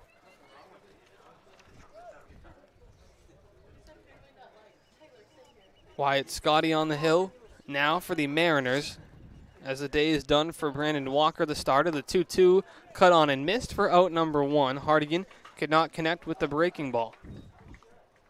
A good breaking ball there and a hefty swing there from Hardigan as he explains to Romano what that breaking pitch did. A good first out. Scotty, the right-hander, bats left-handed if we do ever see him at the plate. From Northeastern. That one to Romano is a ball 1-0. Ryan Romano up for the second time in the ball game. He went down swinging in the bottom of the 2nd. The 1-0 from Scotty. Cut on and miss, 1-1 the count. Good-sized crowd now here at McKeon Park. Has a few hundred fans, probably over 1,000 tonight. Yeah, people have really filed in since first pitch. The 1-1 to Romano, a breaking ball that hits him on the calf. So Ryan Romano walks over to first after the hit by pitch. That one didn't seem to faze him at all. It was only 74 miles per hour. Yeah, that takes a special kind of person to see a ball coming at you and just don't even flinch. You just stand there and just let it hit you. That takes a special kind of player. Here comes Clark Elliott. He's 2 for 2 with a single and a solo home run. He was thrown out, though, on the big turn after his single, trying to dive back. First pitch to Elliott. Breaking ball finds the outside corner, 0-1. Yeah, With his pair of hits in the ball game, Elliott has raised his batting average to over 300 on the year. Yeah, Elliott on that big turn past first base. He thought that ball thrown in from left field was past the cutoff man, but it ended up being gloved at the very tip-top of the glove. Romano goes. The throw to second is not in time. It skips into center field. Another stolen base for Ryan Romano. And the Harbor Hawks have a runner in scoring position with 1 away. I think Romano might have been faster than he anticipated there as he slid kind of past the base. He had to hustle back a little bit to make sure he got back on. 4 for 4 now in stolen base attempts for the speedy Florida State infielder. Good chance for Elliott to pick up another RBI. He has the 1 in the ball game. 1-1 the count to the Michigan outfielder. We've seen Elliott in right and center field so far this season for Hyannis. He's in center field tonight as Caden Rose, the typical center fielder, gets his first start of the Cape League at second base. Shifts Romano to third. Gets a day off from Mason Greer. 2-1 the count to Clark Elliott. Now, do you think all of the I guess you could say they're unique defensive alignments. Do you think that's all sort of like trying to get a little bit of different mojo going, maybe a different mood, see if that leads to some wins? I think it's more days off at this point. So you have a limited roster size, but I think trying to give Mason Greer a day off. You only have Greer, Mann, and Harris as your corner infielders now. Romano's your lone second baseman while Caden Rose comes in. So your offense as a whole is very, very thin. So now you're trying to mix and match guys for days off. So when Mason Greer is not in the lineup, your only other option at third would typically be Luke Mann, but Ryan Romano played third at Florida State. Yeah. So he shifts over there, which brings Caden into the infield. That does make sense. And the bullpen, especially now for the Harbor Hawks, very bare. Only 5 relief pitchers in the bullpen now. The 3-2 to Elliott, hit to second. picked there by Preisner. He throws out Elliott at first for out number 2. That does move up Romano to third, so he's 90 feet away from run number 5 for Hyannis. Well, that rally in the third inning was on 2 outs, so maybe a chance for another 2-out rally here, especially with a runner now in scoring position and Caden Rose at the plate. 2 away for Rose. He's 0 for 2 to this point. A ground out and a pop-up. First pitch there from Scotty to Rose is hit hard on the ground to second. Preisner picks it on a hop, throws to first in time to end the inning. Back-to-back grounds out to second base. And the side is retired. Before we go to the 5th, we're going to toss it over to our sideline reporter, Taylor Farmer. Let's send it over to Taylor. Thanks, guys, and happy Red Shirt Friday. The Cape Cod Baseball League celebrates Red Shirt Friday each Friday by the home team wearing these stunning new red jerseys that you see the Harbor Hawks in tonight, in support of a program created to help recognize and support our troops and promote public awareness.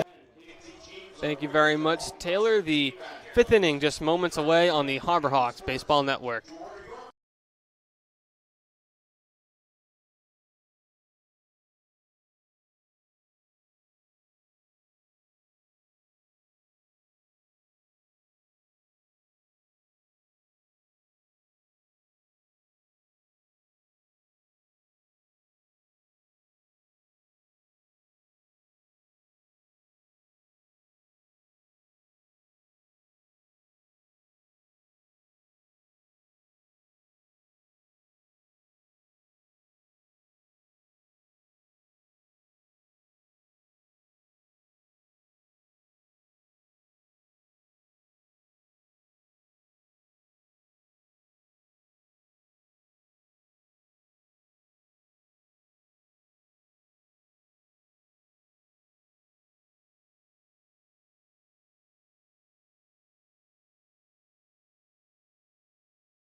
Fifth inning underway here from McKean Park. Austin DeCouta and Lincoln Revill back in the booth as always.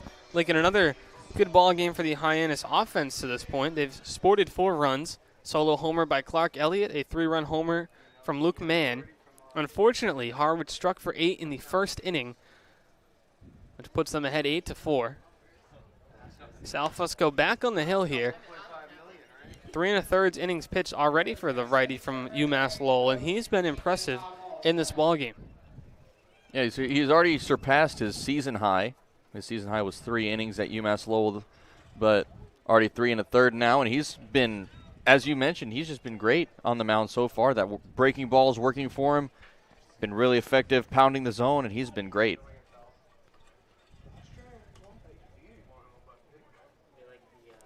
One the count. Josh Hood at the plate. He's 0 for 2 with a pair of strikeouts. He's behind in the count 1-2. The wind has come a bit still. The flag's still dancing around a bit in right center field. The 1-2 from Fusco. Breaking ball, called strike 3. Hood goes down looking for out number 1.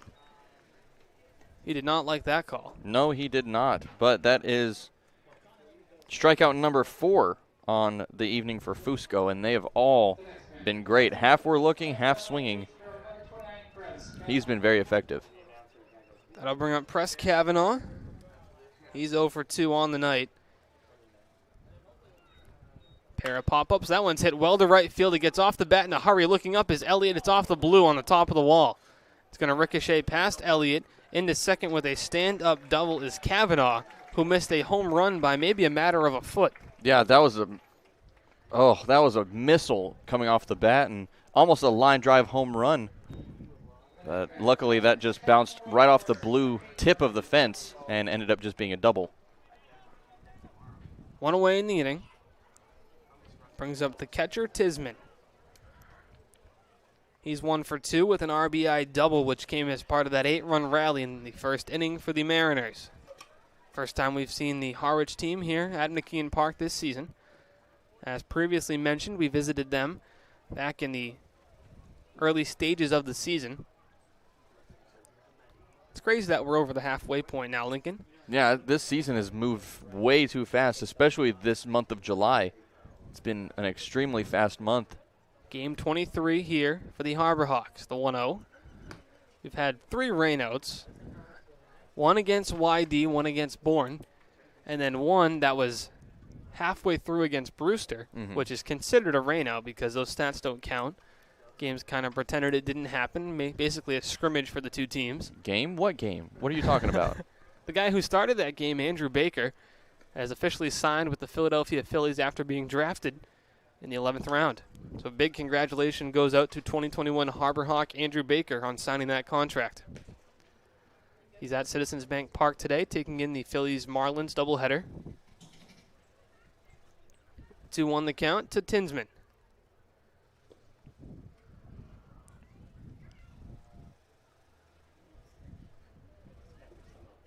The pitch from Fusco's in the dirt and blocked by Proto. 3-1. Action in the bullpen, Cooper McKeon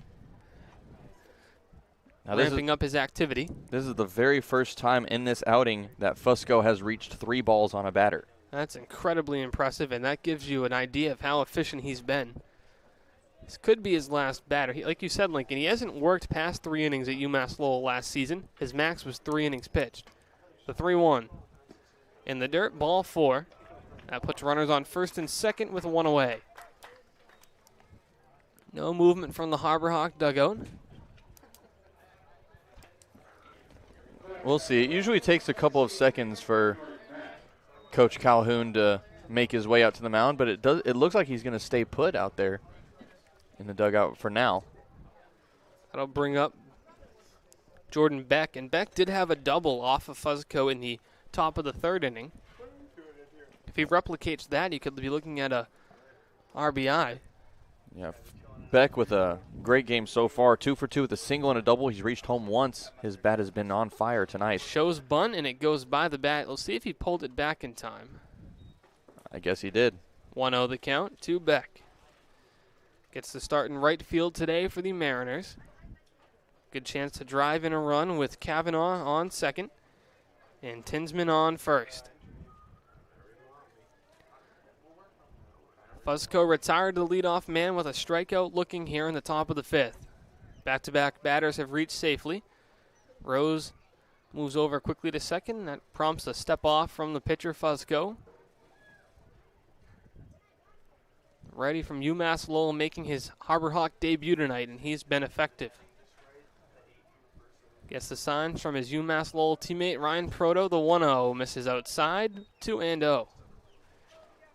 Proto has been terrific back there tonight and in his previous starts as well. He's incredibly quick behind the plate.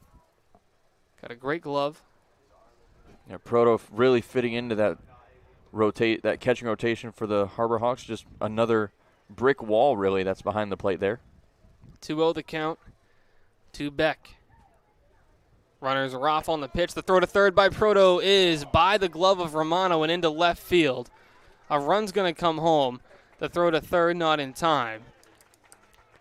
The throw was a good one. It may have had a chance, but it was just a tough hop and impossible for Romano to really pick that. But it wasn't a good direction. It was on the right side of the bag. Yeah, it was a great throw, just a little bit too low. You would like that to be a little bit higher to where it doesn't touch the ground, but it's low enough to where Romano can catch it and instantly put the tag on the runner. So one run comes home. That height is a very fine line to make. You either throw it too high or in the dirt. It's a very fine little margin that you have to make it in. The 3-0 and swinging is Beck, and he fouls it off. 3-1 the count. That's very surprising. After Fusco walked Tinsman, and he was up 3-0 in his count, ends up with the green light. An interesting call from him. The infield is in with 1 away, trying to prevent another run from coming home. The 3-1 from Fusco. That ball is hit, and it's out of here in a hurry to left field, and it is off the wall. Walking home is Tinsman, and into second with his second double, third hit of the night, is Jordan Beck, and he gets an RBI, his second of the night. A good hard hit there from Beck, but let's talk a little bit about that throw coming from Hardigan. My goodness. Hardigan out in left field at the warning track, launched that one out, and it made it to second base in the air. A fantastic throw from him. Pitching change here from McKeon Park as the Mariners tack on 2 more in the top of the 5th. We'll be back in a minute once Cooper McKeon finishes his warm-up tosses on the Harborhawks Baseball Network.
One away still in the 5th inning as the Mariners have already tacked on 2. Cooper McKeon on the mound trying to limit the damage.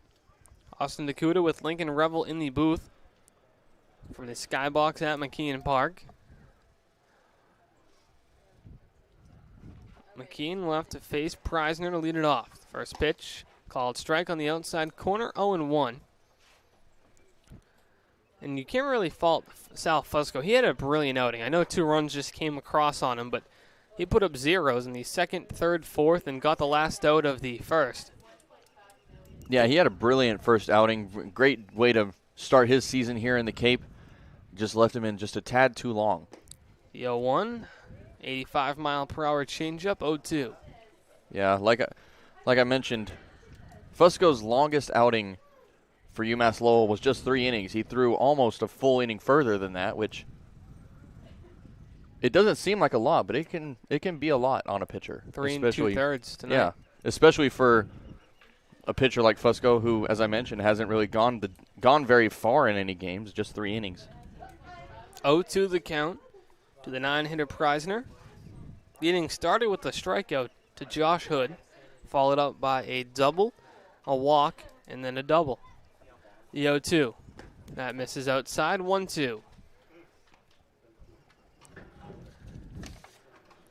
Saw Cooper McKeon a few days ago get the start, back in relief here tonight. McKeon on the season has pitched 8 2/3 innings, allowed 12 hits, 7 runs, but he struck out 16 while doing it. Good strikeout stuff from the lefty from BYU. McKeon comes set, decent lead at second. Long pause, he'll step off. Yeah, Beck over at second getting a fairly large lead over at the middle base. He does have a stolen base tonight. That was his first of the season. He's now 1 for 2. And the 1-2 from McKean. Beck is off on the pitch. The strikeout, the throw is not in time, a bit high, but Romano saves a run by grabbing that ball out of the air. And McKean picks up a strikeout and out number 2. Athletic catch by Romano. It was. And Proto doing his best to correct that low throw from earlier on in this inning. He threw it higher. It was just a little bit too high.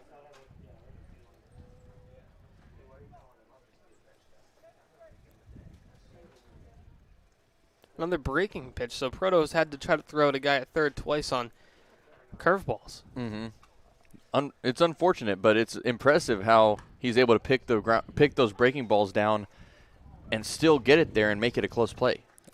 Top of the order once again as Tatum Levins digs in. He's 0 for 1. He's reached base safely twice with a walk and a hit by pitch, and he's scored in both of those appearances on base as he swings and misses at a breaking pitch behind 0-2 as McKean is firing strikes right away coming out of the bullpen.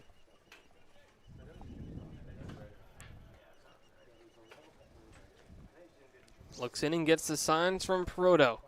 McKean comes set. A deep breath, and the 0-2 on its way is tapped foul towards the on-deck circle. Nearly got a piece of Chris Newell. The count will hold at 0-2.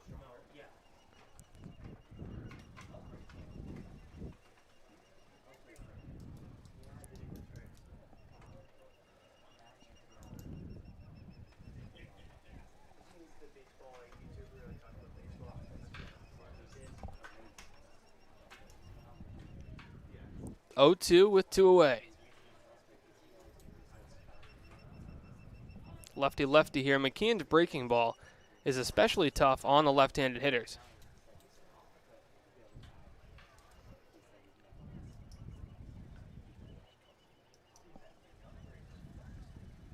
The 0-2 is a fastball, and he can't catch up to it to end the inning. Cooper McKean strikes out back-to-back batters to end the top of the 5th, but the Mariners tack on 2 more. They lead it 10-4 as we head to the bottom of the 5th on the Harbor Hawks Baseball Network.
Bottom of the 5th inning, ready to begin, but before we get started, I'm going to toss it over to my broadcast partner, Lincoln Revill, who will be taking over play-by-play duties the rest of the way. Lincoln, it's all yours. Thank you very much, Austin. Another fantastic job, as you always do, of course. Thank you. Now back for the bottom half of the 5th inning. Due up is going to be Kyle Ball, Zane Harris, and Ryan Proto, as Kyle Ball will step in, watches that first pitch go by as that misses outside for ball 1. We've seen a different approach lately from Kyle Ball. He's been swinging a lot more at first pitches. Did so 4 times against Bourne. Yeah, it's good to... He's been very aggressive in recent games, and it's very good to see from him so far, especially in these recent games. That one misses inside this time. 3-0 now the count. Ball is 0 for 2 so far with a ground out and a fly out so far to his name. looking for his first time on base safely as this pitch comes in.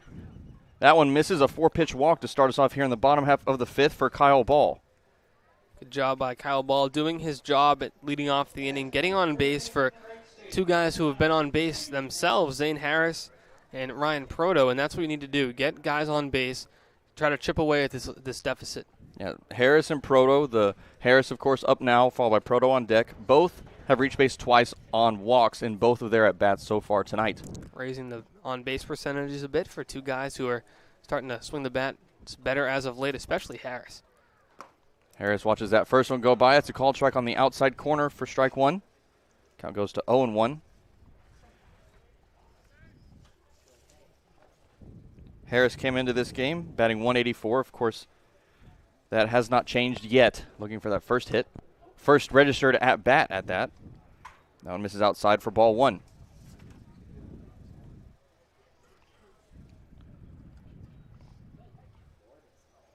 Harris coming to us from Wright State as he's in the left-handed box, sporting orange tape on his wrist and white batting gloves. Has chosen to not use the orange and blue batting gloves gifted to the team by Franklin. Franklin, of course, gifting those gloves to every team in the league. The 1-1 spiked in the dirt. Runner goes from first, and Ball reaches second base safely. No throw coming down from Tinsman behind the plate. And there's a runner in scoring position now for the Harbor Hawks. Good job by Kyle Ball getting a good read on that one. Saw it was bouncing in front of the plate. It gets far enough away from Tinsman. He's in scoring position. Now with the runner on second, 2-1 the count, nobody out. Harbor Hawks trailing 10-4 here in the bottom of the 5th.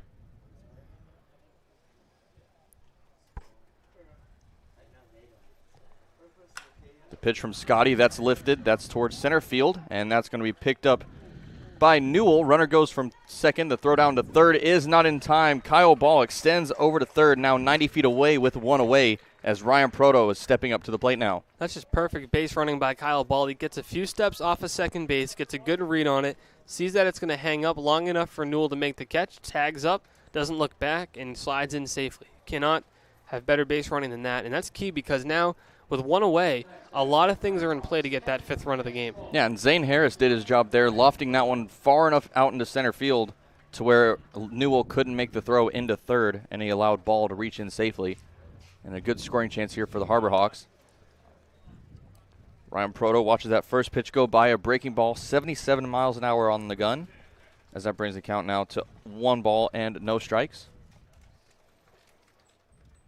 The pitch from Scotty inside, called dead ball as that one hits Proto. He heads on down to first, brings runners to the corners for Luke Mann, who has an extremely hot bat right now. Get your home run call ready as he's hit that ball earlier in the ball game, 441 feet, Lincoln. And Ryan Proto's on base now for the 3rd time in the ball game. He's seeing the ball really well. That one hit him, but it's a pair of walks, and he's been really effective. Yeah, Proto has reached base 3 times, two by way of walks, and he just got hit by a pitch. So he's reached base 3 times, but has yet to register an at-bat. So Luke Mann now at the plate, left-handed box. Pitch comes in. That one finds the outside part of the zone, 0-1. Mann, of course, in his last appearance in the 3rd, had a monster 3-run home run, a fabulous call by my partner Austin DeCouta, as that one sailed a long 441 feet over the right field fence. I have a tough time judging some home runs to see if they're going to get out. The 0-1 lofted out towards right. That could be trouble. That's going to drop for a base hit. Ball's going to come in from third, and that's going to score a run for the Harbor Hawks. And they've once again cut that lead in half from the Mariners, now trailing 10-5. Well, as I was saying, I have a tough time judging some home runs, but the one from Luke Mann earlier, there was no doubt that was going out. No, but yeah. Luke Mann now with that RBI, back-to-back ball games with 4 runs batted in. Now, Luke Mann, definitely the person you want at the plate for those clutch times like that one was there, scoring another run. He's responsible for 4 of the 5 runs for the Harbor Hawks now. As now Dom Johnson steps in, 0 for 2 on the night. Has a fly out and a ground out to his name in the opposite order. That is, a ground out in the 2nd, fly out in the 3rd. First pitch misses outside in the dirt. Good stop there from Tinsman. Count now moves to 1-0 with one away. Johnson, a 176 average on the season, has a home run, and he's knocked in 3.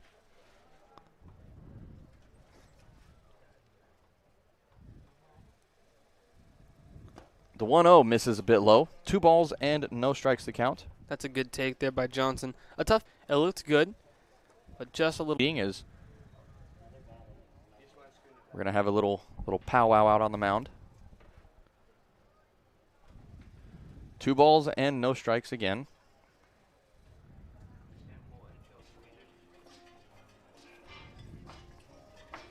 Johnson taking this time to go ahead and get some pine tar back on his barrel as the mound visit quickly comes to an end, just as quickly as it started.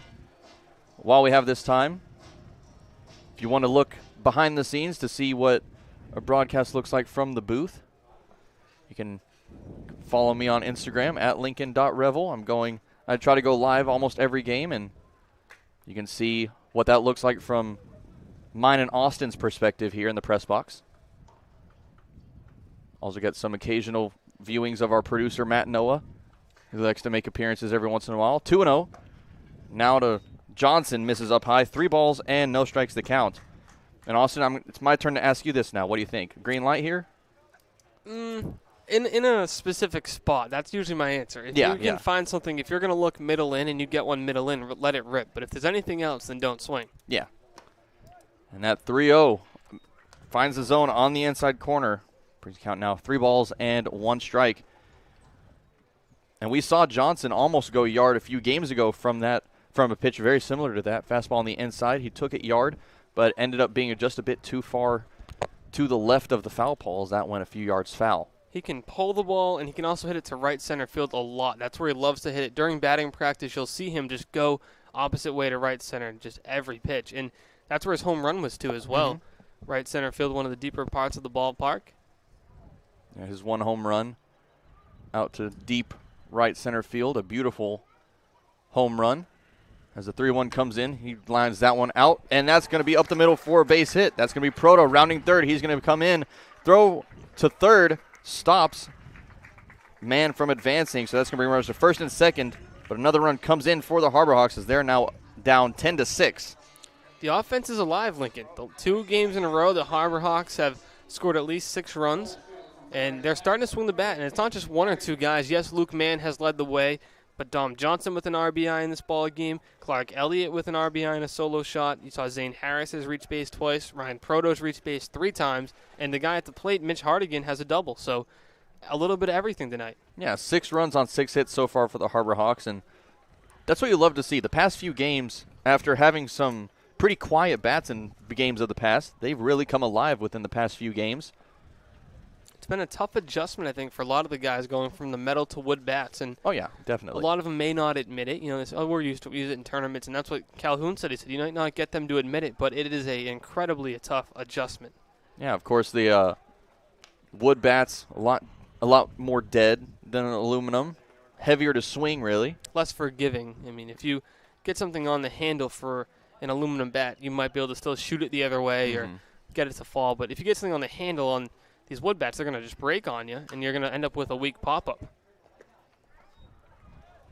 Count now moves to 1-2 after Hardigan fouls that one off. Hardigan in his last at-bat finished with a strikeout. He went down swinging. Batting 163 on the season coming into this at-bat with 1 RBI. The 1-2 from Scotty misses inside for ball 2. Good job by Hardigan. Can be patient here, but you can't afford to go down looking. Got to put the ball in play with 1 out, so if there's something close, at least fight it off. He does choke up about an inch or 2 with 2 strikes. Large lead there from Johnson over at first base is a big swing from Hardigan. He tips it but can't find it, as that is strike 3. He goes down with his second strikeout of the night, and that brings Ryan Romano to the plate with 2 away.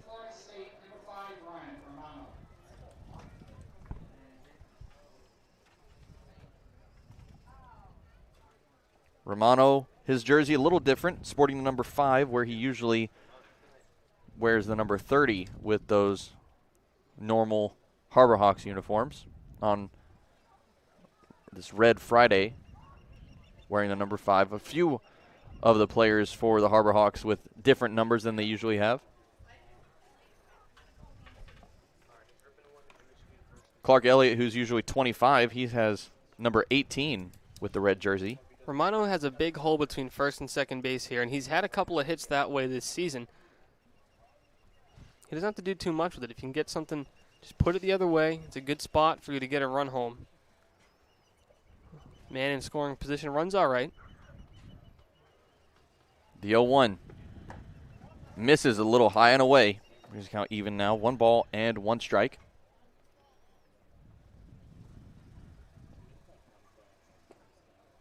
Quiet crowd here. It is. There's a lot of them here. You might not know it, but yeah, people have come and gone. It was very full early in the game, but it's sort of filtered out now. Still a few hundred fans here in attendance as that ball comes across for a strike. 1-2 the count. Just a great location there by Scotty. It's right on the inside part of the plate. A tough pitch for a right-handed hitter to do anything with, because you go for that low fastball at your knees, you just end up fouling it off yourself or just hitting it hard on the ground somewhere. That was the 40th pitch for Scotty as 41 comes in down low. 2 balls and 2 strikes to count.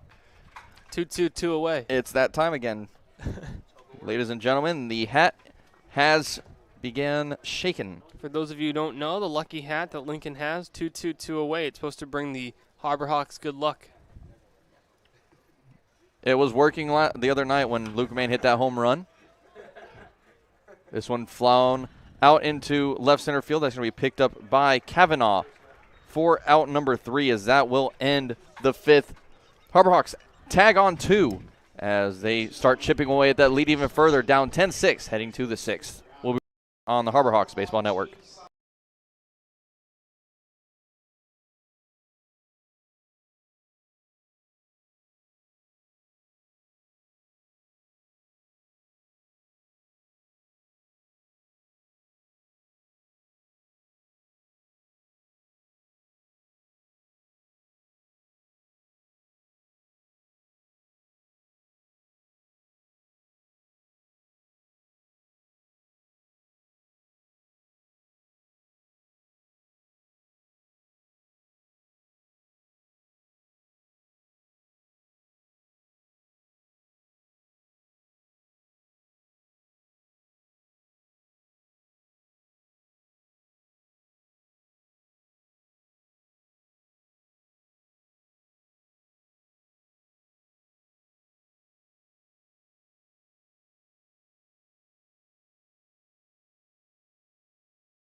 Back for the 6th inning, Mariners taking their turn at the plate as Chris Newell steps up to the plate. He'll be followed by Brock Wilkin and Carter Putz.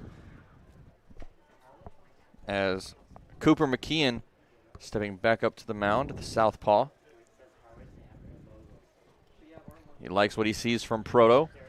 Mariners up 10-6 over the Harbor Hawks as this first pitch is swung on and missed. A breaking ball from McKeon brings the count to 0-1. That breaking ball against the left-handed hitters is incredibly tough, and that was shown by that swing by Putz, as that one was bouncing in front of the plate, but it looked so enticing in the lefty-lefty. Yeah, we've seen a couple of beautiful breaking balls from Fusco and McKeon alike as the 0-1. A hanging breaking ball misses up high for 1-1. Newell having himself a night. Had 2 hits in the first inning, a triple and a double. He's 2 for 3 on the night with a flyout back in the 4th.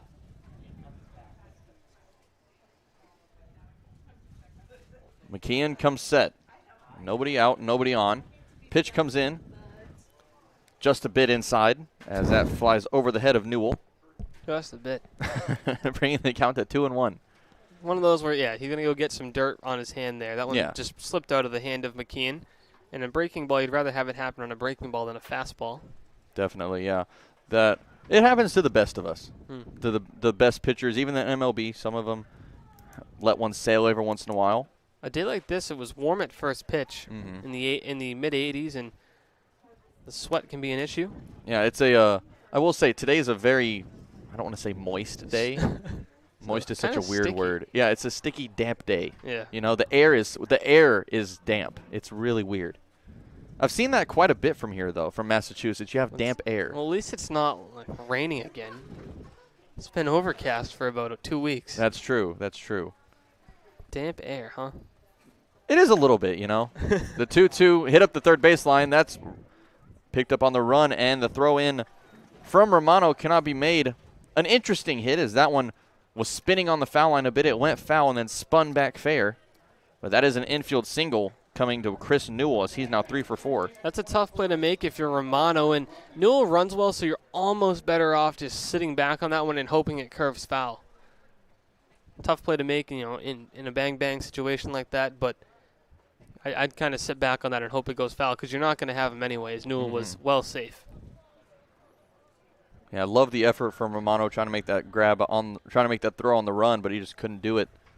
So now with the runner on first, nobody out, McKeon from the stretch. Pitch comes in. That one finds his own for strike one. Newell now on first, now just a home run shy of the cycle. He has a triple, double, and a single to his name. Wilkin has not been as lucky. He has a double in the first, but he also struck out and has a line out since then. McKeon stepping off the rubber after a little bit of confusion between him and Proto. As the lights have come on, the sun almost completely down. A little bit of daylight still here from McKeon Park. Once again, Lincoln Revill alongside my good friend Austin DeCouta. Bring you the end of this game. Pitch comes in, swing and a miss. Proto comes up with it, but he can't throw it as that one leaves his hand a little prematurely, just drops to the ground. Count now moves to 0-2. Another breaking ball that the runner goes on. It's about the fourth one in this game. Ryan Proto hasn't necessarily had a fair shake to try to get one of these guys stealing. It's just so hard when that pitch is coming in about 80 miles per hour rather than 90 to try to pop and get him out. Yeah, and I think that's been, all but one stolen base for the Mariners so far have been on a breaking ball. Just an unfortunate night. The 0-2 from McKeon. Foul tip caught by Proto for a strikeout. That is out number one. As Wilkin goes down swinging, and Carter Putz is now going to step to the plate. Good pitch there by McKeon. The three batters he's retired are all by way of the strikeout. He's got that pitch working. His curveball's good tonight. His fastball's got some good late life to it. So overall good outing out of the bullpen so far from McKeon. And with no action in the Harbor Hawks bullpen, we'll see how long he goes. McKeon brings this one home. That one's knocked over towards short. That's going to be ball. Picking it up, throw on the run to first is in time. As that is 2 away now. Putz goes down with that 6-3 putout. Kyle Ball makes plays like that look so routine, and they're anything but that. That one a tough play to backhand and then make a strong throw across the diamond because Hood does run well. A speedy shortstop, or a Putz rather. He runs well. Hood now at the plate. That's Josh Hood. Trying to avoid the golden sombrero as he is 0 for 3 with 3 strikeouts. What I've noticed is this whole Harwich lineup is full of guys who can run. You're right about that. Yeah, they all seem to you have Newell, very quick on the bases. And Newell, who has a triple, a stolen base. Wilkin has a double. I mean, not only are they putting the ball in the gaps, but they're still getting around. Mm-hmm.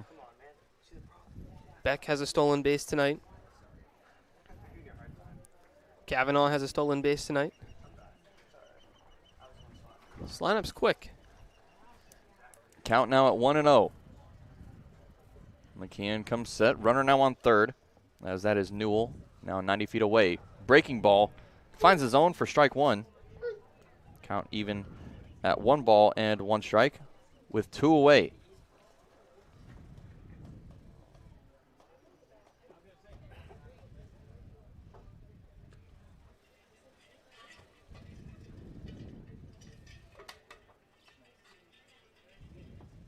McKeon from the stretch, leaning towards home plate. He's turned off at the waist. His legs are turned towards the first base line, but his waist is turned towards home plate as he comes set. The 1-1. Misses outside. 2 balls and 1 strike now.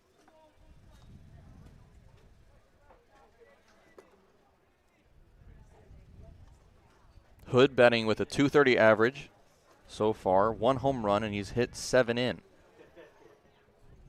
He's in the right-handed box as McKeon comes set. Here's the 2-1. A chopper that goes foul. Off behind the third base coach for the Mariners as that brings the count even now. 2 balls and 2 strikes. See if McKeon goes back to that breaking ball here. He's used it a lot tonight. It's probably his best pitch. What do you think? Breaking ball? Or is that your call? Yeah, I'll go with a breaking ball again. All right. We'll see what happens. McKeon likes what he sees from Proto. Gives the nod. Here's the tiebreaker. Ripped back up the middle. That's through for base hit. Run's going to come in. An RBI single for Josh Hood as he avoids the sombrero. Now 1 for 4 on the night. Yeah, good piece of hitting there by Josh Hood. He just timed that pitch up really well and just missed hitting Cooper McKeon. And that's where the couple of the wild pitches come back to haunt you. He stole a base, did Newell, but getting to third on the wild pitch, he may not score on that if he is trying to score from second, but unfortunately it's another run for Harwich. Yeah, that one got out to center field in a hurry. Good job from Elliott picking that one up quickly. But now with 2 away, and the Mariners now up 11-6. Press Kavanaugh now steps up to the plate. Kavanaugh 1 for 3, 2 flyouts, and then he had a double back in the 5th in his last appearance.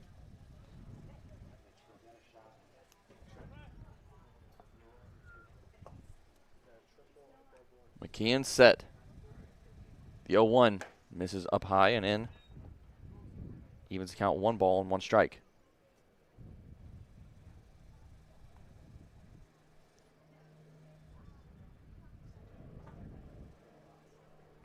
Kavanaugh, 6 foot, 208 pounds. The freshman, originally from Charlotte, North Carolina. He's at UNC Greensboro. Runner goes from first. That one popped up. That's going to be an easy grab out there for Rose as he makes the grab for out number 3. That's ending the top of the 6th. Mariners hack on 1 as they lead 11-6 heading to the bottom of the 6th inning here on the Harbor Hawks Baseball Network.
Harwich back up for their turn in the 6th inning.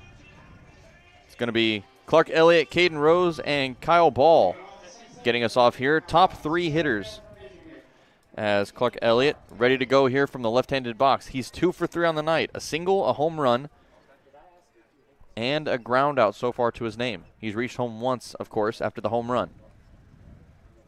Pitch from Scotty, a foul tip. Falls out of the glove of Tinsman. Brings the count to 0-1.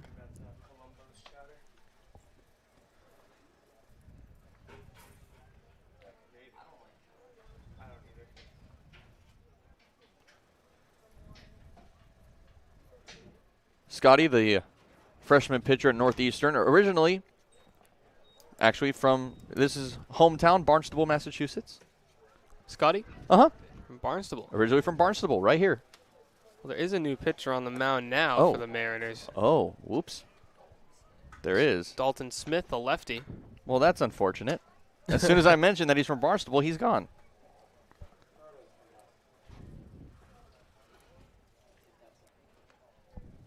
So Smith now with the 1-2. Swing and a miss. Elliott goes down with a strikeout for the first time tonight. As with one away, Caden Rose steps in. He's over 3 on the night as well. Yeah, just a great breaking ball, and that's so tough if you're Clark Elliott. The first time you're facing a lefty in this ball game, and he comes in with a breaking ball that moves about a foot off the plate. Very tough pitch to hit. Rose swings at that first pitch, can't find it. 0-1 the count with 1 away. Rose at second base for the Harbor Hawks. The 0-1 misses low, ball 2. Caden Rose has put the bat on the ball in this game. He's made contact in all 3 at-bats to this point. Just can't seem to find the green grass. The 1-1, a long, high fly ball out towards left field, nearing the wall. A jump, and it's gone. Caden Rose with his first home run of the season, as he'll touch them all. Harbor Hawks now down 4, trailing 11-7 here in the bottom of the 6th. And Caden's all smiles as he touches home plate. That's got to feel good. Your first Cape Cod League home run, one you'll remember. It was a towering fly ball. Shows you he's got some power for somebody who's not the biggest kid on the team. Yeah. He's young, he's 19 years old, and he can hit the baseball. He can, and that one, as you mentioned, a towering fly ball. A good jump there from Kavanaugh out and left, but he couldn't get to it as that one was too far out of his reach. Harbor Hawks are not out of this ball game. For a game that started 8-0 after the top of the first, 11-7 is a score that may not have imagined possible after the first inning. They're fighting back. Yeah, Rose at only 5'10", 185 pounds. So not a massive player, but he has some big power. 2-0 pitch now to Kyle Ball. Misses low, 3 balls, and no strikes the count. Ball 0 for 2 on the night. A ground out and a fly out. He walked in the 5th and ended up coming home later on in that inning. One of the 2 runs in that inning. The 3-0. That one misses. Ball 4, 4-pitch walk now.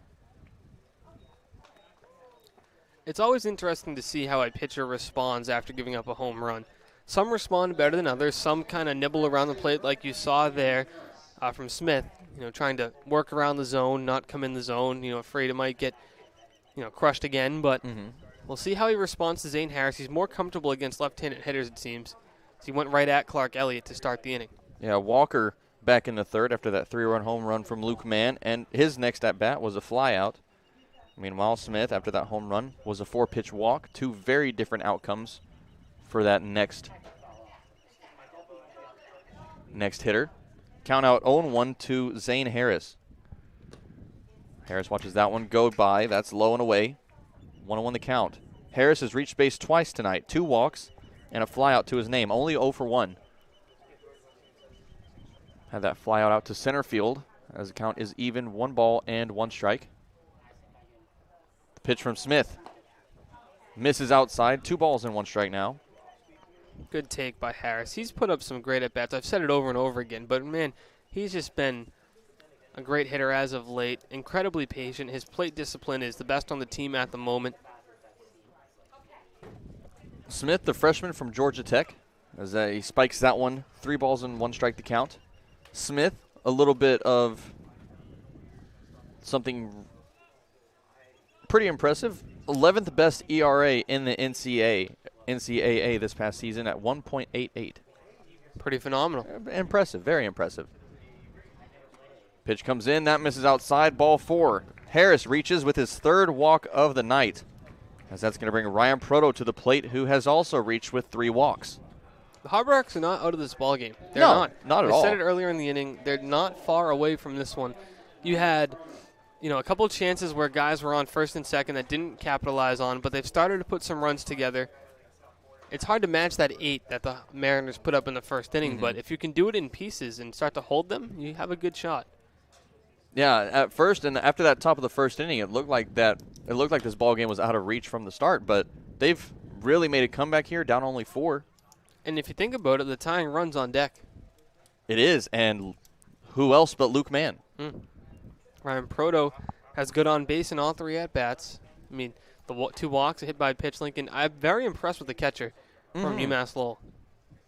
Yeah, he's been phenomenal in the few games that he's played for the Harbor Hawks. He's been very impressive at the plate and behind the plate. The 0-1 misses down low. 1-1 now the count. You see Smith keep trying to get guys chasing at that changeup in the dirt, but they're just not fishing for it yet. Harbor Hawks are being very patient at the dish. Something that they're very good at looking for that right pitch, being very disciplined at the plate, making sure that they don't swing at any junk most of the time. The 1-1 misses outside. Brings the count now 2 balls and 1 strike. Runners on first and second. That's Kyle Ball at second base. Zane Harris now at first. And we were talking in the top of the first inning how the balls were jumping off the bat today in BP.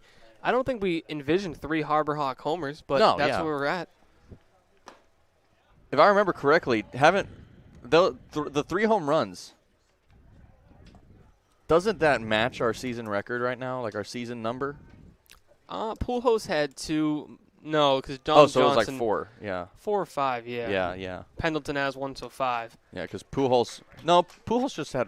He had 2. He did have 2? 3 in a game is a record, yes. Pujols had 2. Why Pendleton am I blanking 1. on that second Pujols home run? He had a 3-run shot and then another one. Another home run. You're right. Yes, I do remember now. Pendleton with 1. Dom Johnson with a 3-run shot. Counts full. Mann won yesterday. 3-2. That's knocked down the first baseline foul. Nice catch. Reliever snagged that one. Looking for the out, but not in the game, so no outs recorded. But yeah, even with 5 home runs, still very impressive 3 home runs in just this game alone. The 3-2. Swing and a miss. Proto goes down. As they're now 2 away for Luke Mann, who's 2 for 3 on the night. And Zane Harris also has a home run, so 6 coming into the game for the Harbor Hawks. Well, we'll say we've matched half of that in this game so far. And one of those home runs tonight credited to this man, Luke Mann.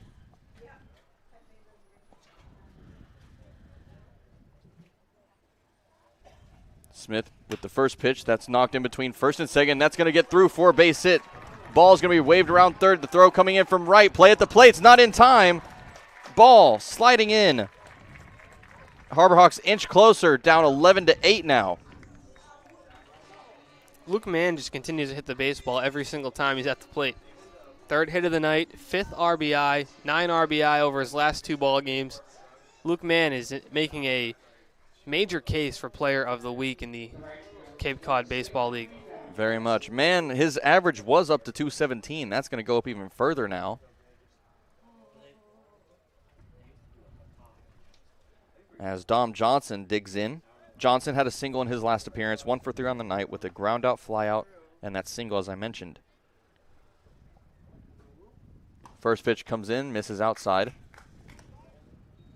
Count moves to 1-0. Now, up to this point, the Harbor Hawks had scored in every other inning. The first, third, and fifth innings all had runs. Second and fourth had zeros. But since in the past 2 innings, we've scored 2 runs each. Chance for the Harbor Hawks to score even more now with 2 away. Pitch comes in. Missing outside, 2-0. This is the closest the Harbor Hawks have been to getting this ball game even. We trailed 8-0 early on. We got it as close as 8-4. But that was the closest they've had it. Now 11-8. Tying run at the plate. I think we can say that momentum is starting to lean towards the Harbor Hawks side. A little bit. Count moves now to 3 balls and no strikes. Now, this 3-0 situation, 2 outs, I'm going to say red light because I think you're trying to get the, to continue to move the inning. In this situation, you're down 3. It'd be great to make up for it on one swing of the bat, but if it's not there, I'm just kind of holding off. And he does hold off. The 3-0 finds his own. 3 balls and 1 strike the count now. And I think he kind of wanted to swing at that one. That looked right in his wheelhouse. Bit, yeah. It looked right in his wheelhouse, but he decided to hold off on it. 3 balls and 1 strike now the count. Of very much a hitter's count coming into Johnson. He asks for time. Time is given at the very last second. He had given it long before, but Smith wasn't looking at home plate, and the umpire wasn't being vocal.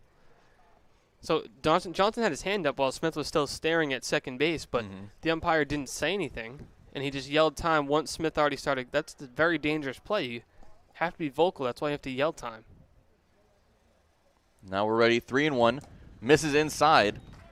Ball 4. Bases are loaded for Mitch Hartigan. Big chance here for Hartigan. We've seen his bat come alive in this game. Had that double in the second. He's had 2 strikeouts since then. But we know he has some power. He found the gap back in the second inning. We'll see if he can do something here. Big chance for the Harbor Hawks. The go-ahead run is at the plate in Hartigan. Little mound visit between Tinsman and Smith. That will be dismissed as Tinsman heads back to his spot behind the dish. Hartigan batting 163, 1 RBI on the season so far.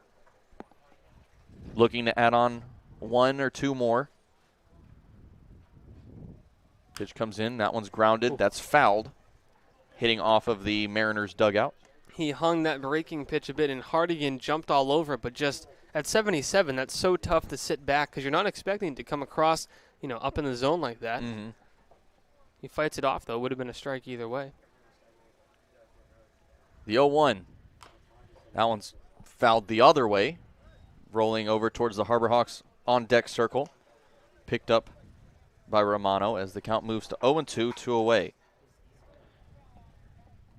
Hartigan has to be protective of the plate here. Swinging, trying to fight off anything close. Bases are loaded. Smith comes home. Swing and a miss. Strike 3. As that ends the 6th, the Harbor Hawks add on 2, trailing 11-8 after 6 on the Harbor Hawks Baseball Network.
Coming back now for the top half of the 7th, but before we get started, a quick word from Milton Cat. For sales and rentals of Caterpillar machinery, generators, and marine engines, visit miltoncat.com, your area cat dealer.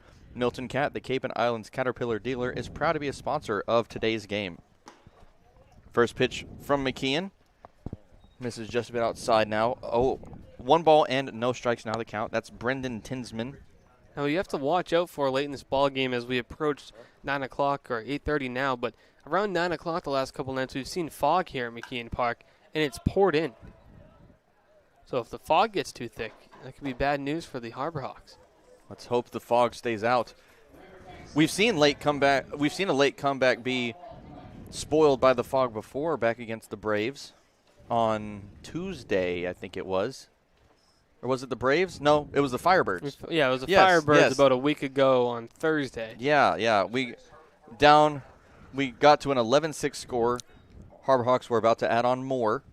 And then the fog came in the bottom of the 6th inning, I believe it was, and ended up spoiling our fun a little early.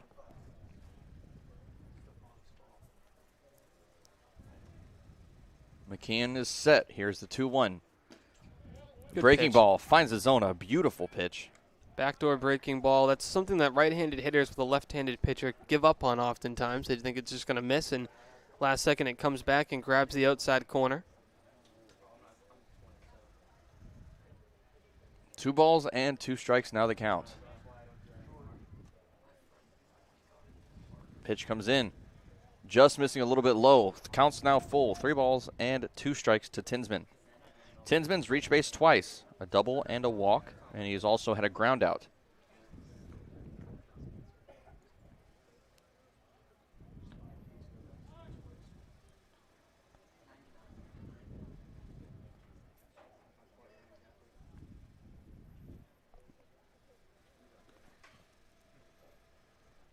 Payoff. Misses just a bit outside. A beautiful spot, but just missing the zone, as that is a full count walk to Tinsman to start us off. Yeah, tough pitch there. Just missed outside a bit. Double play in order, though. You get an infield who can turn it. And I will say, Tinsman, who just got his first start tonight, actually. He just got activated as a replacement for Aaron McKeithen, who was taken in the MLB draft. But in his first game, he's actually done a pretty good job, I'd say. Very, very impressive outing for his first time. Now with 1 runner on, Jordan Beck is back at the plate as he watches a strike go by to start his at-bat off. Beck has been electric at the plate tonight.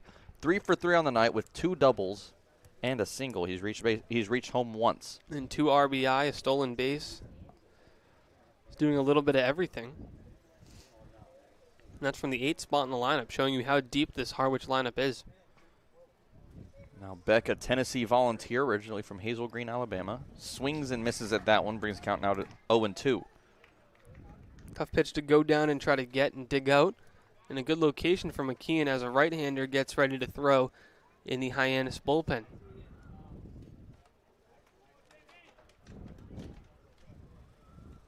Now Beck was drafted in the 2019 draft by the Red Sox. Ended up going in the 14th round of that draft, but he decided to come back to Tennessee.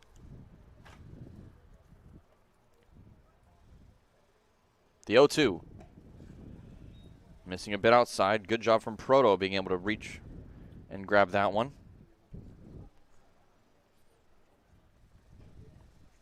Count now at 1 ball and 2 strikes.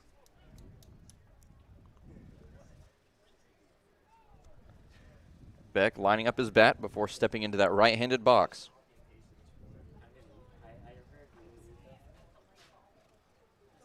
McKeon comes set, glove near his belt. Here's the 1-2. Ripped down the third base line, a leaping grab from Romano for out number 1. A beautiful catch from the new third baseman. Great job by Romano, leaving his feet, timing the jump perfectly. He's had a great game tonight at third base and continues to show why he finds himself there often at Florida State. Now Romano with his first time at third this season, and he's done a beautiful job there tonight.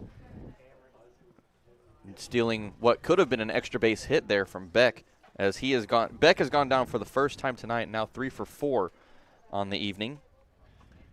And that's Zach Preisner now at the plate as he fouls that one down the first base line. That's heads out of play just past the Mariners dugout. No one's getting that souvenir. That's way into the brush. Yeah, no, definitely not. Lots of trees, lots of brush here from McKeon Park.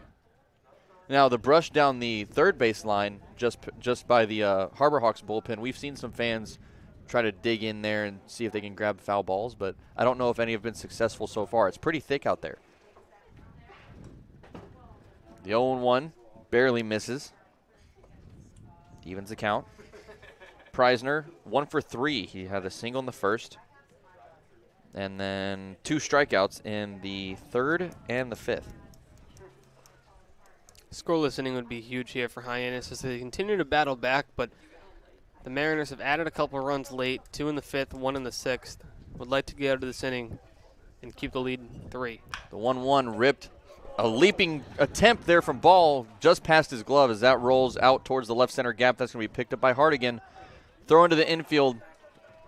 Will keep anybody from coming home. Runners now on second and third as that is a double for Preisner.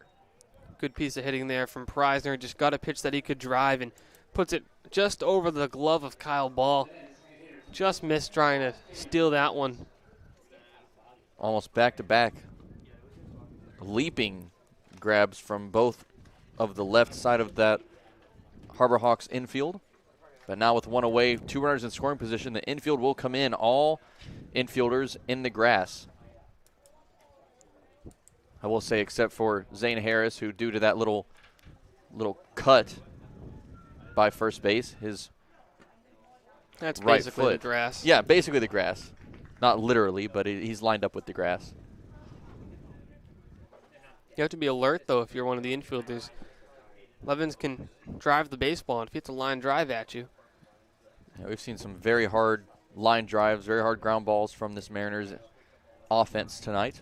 The 0-1 breaking ball lofted out towards right field. That's going to be Johnson coming in under it in shallow right to make the grab. He throws it home. No run's going to come across as that gets past the play coming in. McKeon can't toss it home in time. A run comes in for the Mariners. An unlucky throw as that bounces past the entire Harbor Hawks defense Not and really scores sure a run. what happened on that throw from Johnson. It was way offline. It was up the first baseline, and there's no shot to catch that. I mean, I don't know if he tried to rush it or just let it go late, but that throw was just not relatively close to home plate, and the runner wasn't going to tag. It was too shallow. Yeah, it kind of looked like he thought that he was going to tag at first, so he started to rear back, and then at the last second he tried to let up and sort of let the ball get away. But now 2 away. 0-1 now the count to Tatum Levens. Excuse me, that is Chris Newell, actually, as Levens went down with that fly out. Newell 3 for 4 on the night as well. A single, double, and a triple. A home run shy of the cycle as he swings at that one. Tips it, but it's caught by Proto for strike 2. Good breaking ball again by McKeon. He's had it working all night. See if he doubles up on it. Now, I will say, even if we get out of this inning right here, even with one run across, that's not a big deal. We're only 4 runs down. We've scored 2 in the last 2 innings. As that is strike 3, a 3-pitch strikeout for Cooper McKeon to end the top of the 7th inning stretch coming up on the Harbor Hawks Baseball Network.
Ryan Romano is going to start us off here in the bottom of the 7th inning. The chicken dance and Take Me Out to the Ball Game have concluded.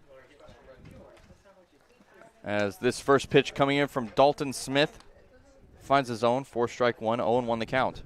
You're the Harbor Hawks. Just look to start off this inning the way you started off the 5th and the 6th, getting the leadoff man aboard and try to push some runs across. The lead is 4 for Harwich, 12-8.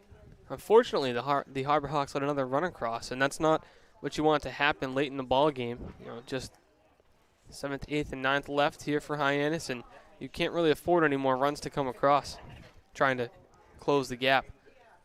4 runs down, the Harbor Hawks, as this one's ripped towards the left center gap. That's going to get down past the diving Kavanaugh.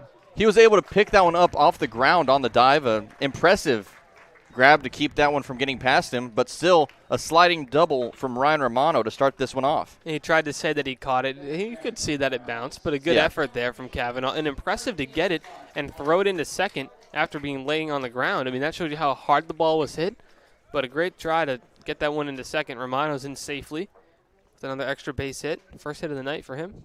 Yeah, at first with that catch from Kavanaugh, like the little grab from him, I thought at first that when he picked up his glove, I thought maybe I saw it wrong. I thought it bounced, but I thought maybe, oh, did he catch that actually? He wasn't fooling the third base umpire, Mickey Garcia. Garcia was waving safe as in if it hit the ground. Garcia answering my question to myself, as with the runner on second, Clark Elliott is back at the plate. Elliott's 2 for 4 on the night. 0-1 the count. Pitch comes in. He lofts that one out towards center field. That's going to be playable for Newell. He settles under it. Runner tags from second. Throw in to third. Romano down and safe at third base. Romano showing off the speed as Elliott does his job extending the runner. He's 2 for 5. Now you have 90 feet away from reclaiming the run you allowed in the top half of the 7th. Just continue to knock off runs here, continue to score, and it's the Harbor Hawks back-to-back games with over 7 runs. 7 against Bourne on Wednesday, 8 tonight. Approaching double-digit hits. Now at the plate, the big hitter himself, Caden Rose, who had a home run in his last appearance back in the 6th. Smith, the lefty, with the 0-1. Breaking ball that misses just high. Count now goes to 1-1. And it was at this point in the last at-bat where Rose sent one flying over the left field fence. He had a 1-1 count for that one, too. Pitch comes in. That misses outside. If he had not hit that home run earlier in the game, I'd be thinking about dropping a bunt down the first baseline to try to score a run. But he's been swinging the bat all right. You know, 2-1 count, you're not really thinking bunt. He's ahead, though. But it'd be an interesting play. That one's lined out towards left. That's going to drop for a base hit. Run's going to come in as that's Romano jogging in from third. An RBI single now for Caden Rose, and that run is reclaimed as we are down 3 now, 12-9 the score. Yeah, that's why I said, you're not going to bunt after a guy hits a solo home run because he's feeling good swinging the bat, but it's an interesting play to think about. But Rose will just pick him up with the single. We saw Rose bunt a couple times with a guy on third, but doesn't need to here. He's swinging the bat well. Now Kyle Ball at the plate. He's reached twice in his last 2 appearances, both with walks. Reached home twice as well. Other than that, he's 0 for 2 on the night. Runner now on first, Rose, after having that RBI just a few moments ago. The 1-0 from Smith. That's down low, 2 balls and no strikes.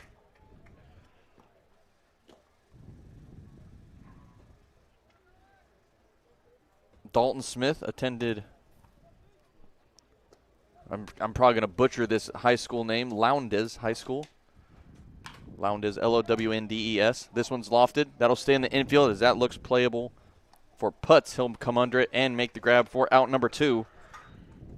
Runner will stay put at first as ball goes down with an F3. Just got under it a bit. He hit it a mile high. Ball's had a good game overall, though, getting on base a couple times. And here comes a guy who swung the bat well and has had some real good at-bats in Zane Harris. I'm excited to see what he can do in this at-bat. Yeah, Harris has reached base 3 times. He's only 0 for 1 on the evening. He's walked 3 times. That right center field gap was pretty sizable. Now they shift the right fielder, but if he can pull something, a good chance for Rose to come home as he even moves up. A little easier now. Runner goes from first. Rose reaching safely and easily as that ball bounced past Tinsman at the plate. He tried to get in front of it and stop it, but it ended up bouncing off to the side, allowing Rose to reach second, and another run is in scoring position now for the Harbor Hawks. Chance for Harris. Grab an RBI here.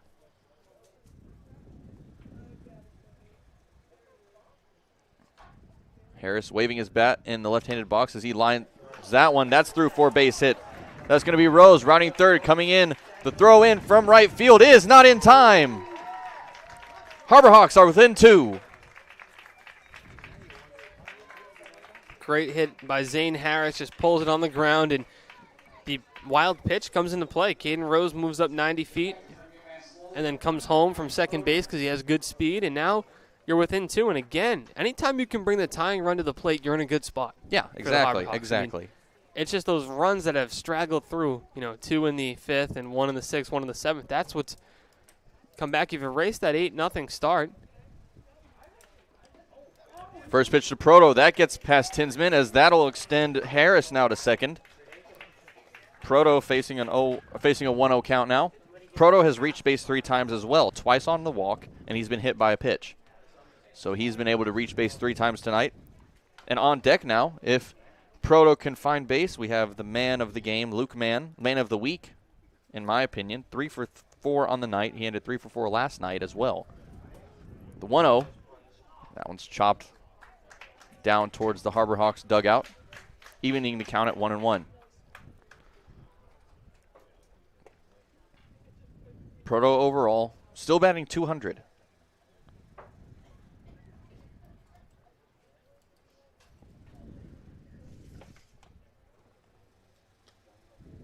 Although that'll go down just a bit, as of course he went down with that strikeout.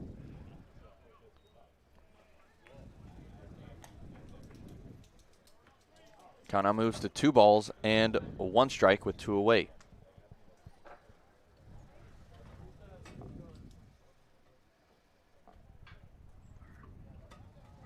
Smith from the set comes home. That's lined and fouled on the ground as bullpen catcher having to avoid that one.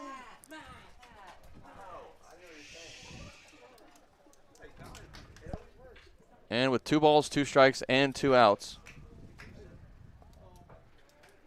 Proto chops that one over towards third. That's going to be picked up. Throw to first can't be made, as that is ungrabbable from Putz. That bounces off his glove, scores another run for the Harbor Hawks. Within 1 now, as Ryan Proto reaches second. Hey, we didn't have the hat there on 2-2 with 2 outs, did we, Lincoln? But it worked. So we didn't. The hat's retired for the rest of the game, I think. Unfortunately, the good luck hat.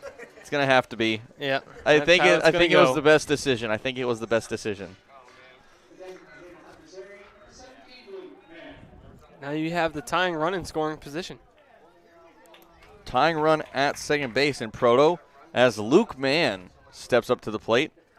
Well, he's who you want up. 3 for 4, Lincoln, 5 RBI. Exactly what I was thinking. Mann is exactly the person that I want at the plate in this situation. First base is open. I mean, you can work around him here. That's a tough strike. That is. Breaking ball finding the outside of the zone. Brings the count to 0-1. And I didn't bring out the hat for this one. And everybody in the press box was overjoyed, really, when I didn't. I don't know if it's been working at home too much. No, on the road it was great, as that one gets past Tinsman as well, allowing Proto to get over to third. Now 90 feet away from tying the game here. That's 2 pitches to the backstop or 3 in the backstop in the inning, and a 4th to the backstop might mean a run. Proto runs well for a catcher. The bullpen is active on the Mariners side as well as the Harbor Hawks side, although the warm-up has frozen for the Harbor Hawks. Bullpen catcher just kneeling out by home plate. There's some fog in the sky. moving through, but it's not as thick as the other night. Doesn't look like anything bad yet. Knock Keyword. on wood. Knock on wood there. Mann facing a 1-2 count with 2 away. Pitch comes in. Breaking ball, drop third strike. Mann going to head down towards third. The throw in is in time for out number 3. The tying run has yet to come in, but the Harbor Hawks add 3, now down 1, heading to the 8th, trailing 12-11 on the Harbor Hawks Baseball Network.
Eighth inning coming up on the Harbor Hawks Baseball Network. Lincoln Revill alongside Austin DeCouta here for the top of the 8th, as Brock Wilkin will start us off. Carter putts behind him, and Josh Hood in the hole. Harbor Hawks came back from down 8 runs to start this game off, now trailing 12-11. Well, if you had the over in the over-under in this game, you're happy. There's 23 runs combined between the two teams, and kind of a rare sight. 23 runs on 24 hits combined. 13 in favor of the Mariners, 11 in favor of the Harbor Hawks. Go through that whole line here as the Mariners, 12 runs on 13 hits and 1 error. Harbor Hawks, 11 hits, 11 runs, and 2 errors on the score there. Count now evens out, 1 ball and 1 strike. Brock Wilkin is 1 for 4, had a double to start us off in the first. Since then, he's struck out twice and had a line out. Tonight's attendance, 1,881. That one's lined up the middle. That's through for a base hit. Wilkin starting us off with a single here in the 8th, which brings up Carter Putz. You said 1,881? That's correct. Not bad. It's a better number than I expected for tonight's attendance. Another busy Friday night at McKeon. Mm-hmm.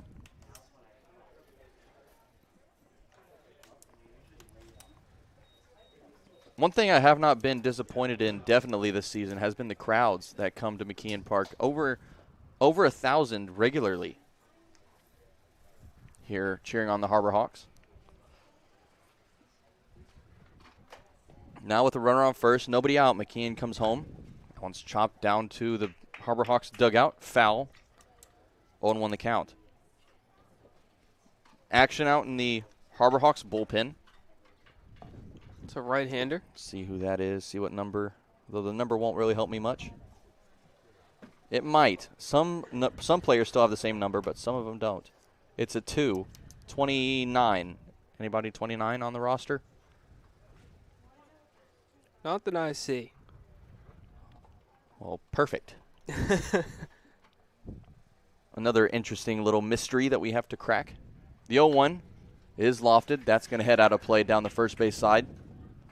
And that brings the count to 0-2 now. I believe it's Henry Finaro, a new pitcher. Ah. Another UMass Lowell righty.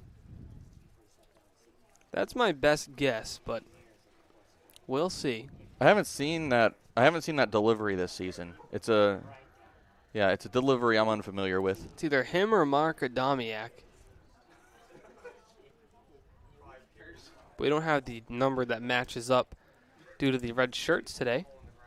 The 0-2 from McKeon. Swung on and missed. First base is occupied, so that's going to go down as a strikeout. Carter Putz now 1 for 5. With one away, that brings Josh Hood to the plate. Great pitch there by McKeon. Now Hood stepping in. He's 1 for 4. Had the strikeout hat trick in his first 3 at-bats and then singled back in his last at-bat in the 6th.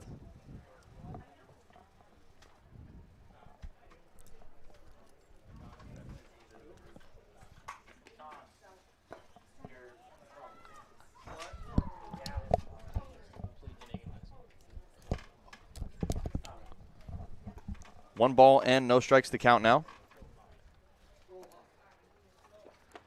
Hood batting .230 on the season, 1 home run. He's knocked 7 runs in. That throw almost getting past Harris.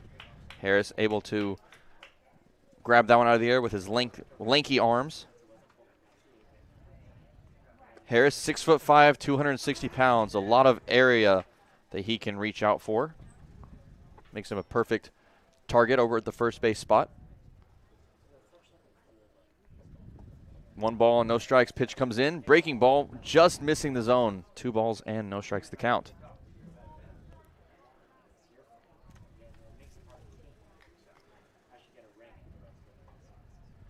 Hood from the University of Pennsylvania. He's in the right-handed box. Pitch comes in. Tried to check his swing. Yes, he did go. Called strike, that is, as the count moves to 2-1.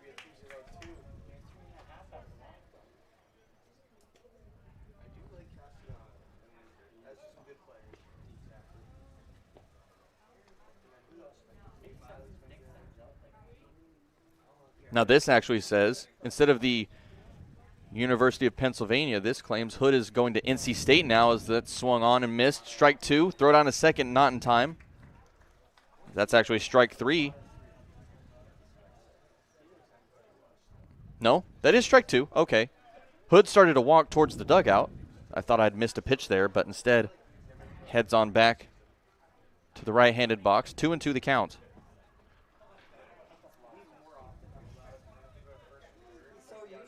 Now Hood, while he was at Penn,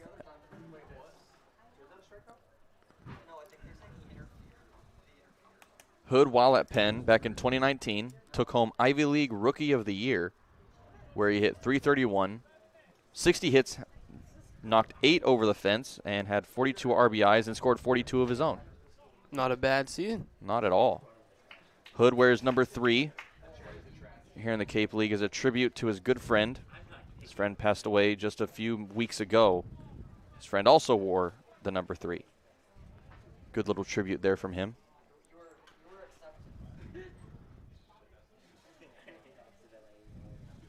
The 2-2. Swung on and missed. Drop third strike. Proto going to throw that one down to first. Way over the head of Harris. That's going to be Wilkin waved around third. That's going to score another run. Meanwhile, Hood is going to come into third as the Mariners extend their lead now to 13-11 with a runner on third.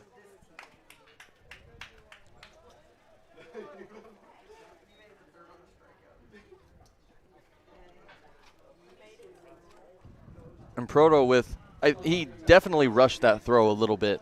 Yeah, he couldn't pick the ball up. It was in the dirt. He had trouble picking it up. So once he was able to grab it, I think he tried to overcompensate for the time he lost and just let it fly. Yeah, that one went about 10 feet over the head of Harris. If not more. Yeah. I mean, he's had a great game behind the plate. I'm just unfortunate that one got away from him. Count now at 0-1 to Prez Kavanaugh. Kavanaugh at 1 for 4 as well. Infield is in on the grass. Ball misses outside, 1-1 the count.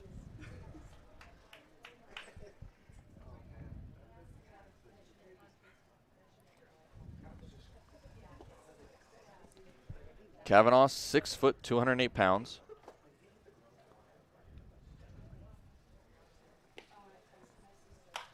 As he lines that one out towards center field, that's going to score a run.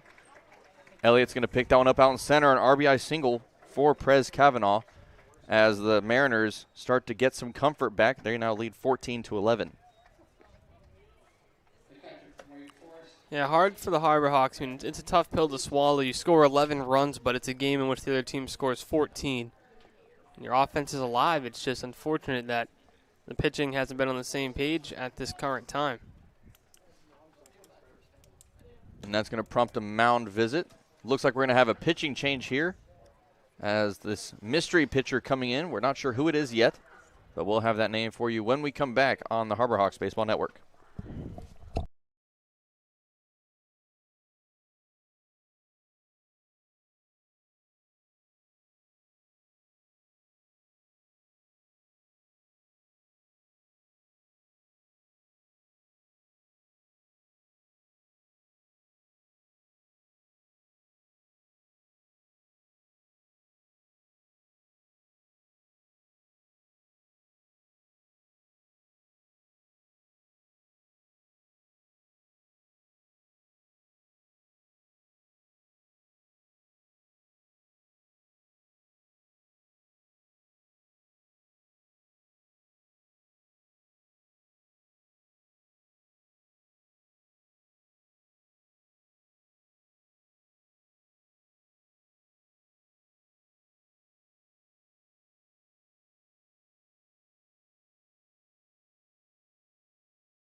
Back here, coming back for of the 8th inning as the Mariners extend their lead to 14-11 now.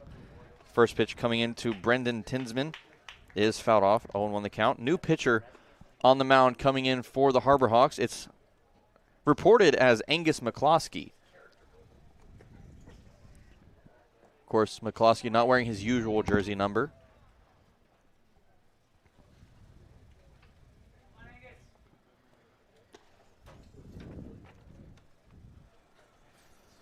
McCloskey coming into this game from Pace University, 1-0 record, 3.38 ERA in 5 games.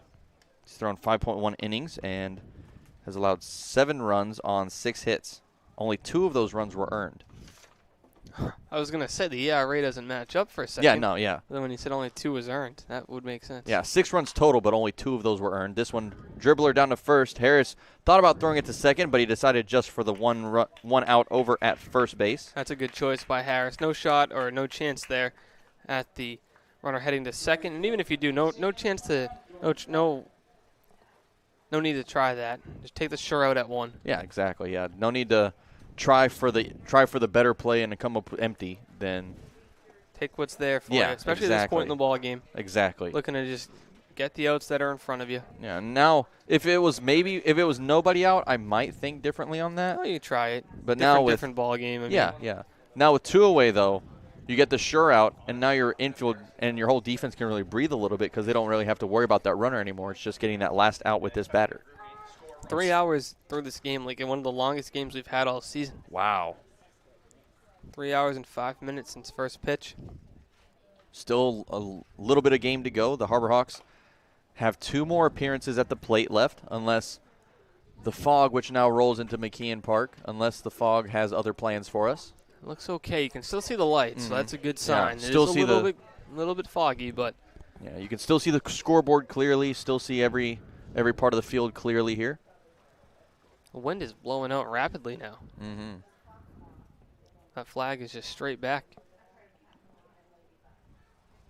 0-1 now the count. Pitch from McCloskey is fouled off.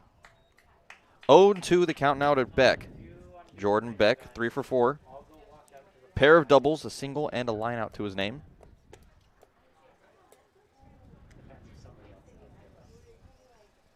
Beck, a dual sport athlete, where he played basketball, and he earned all-state honors as a basketball player. Also ended up giving his high school their first ever state championship as a junior. As this one's lined out towards center field. That's going to be over the head of Elliott. That lands off the wall. That's going to score another run. Another double in for Jordan Beck, as he's now 4 for 5.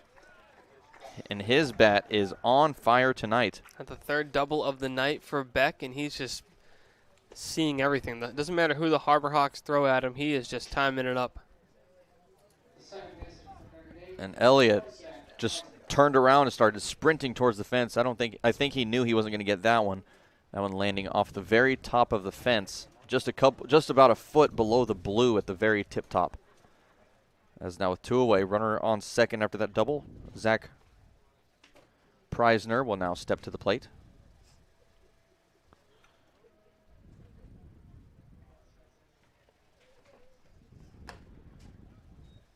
Preisner, originally from Carlsbad, California, plays for the Fighting Irish out of Notre Dame.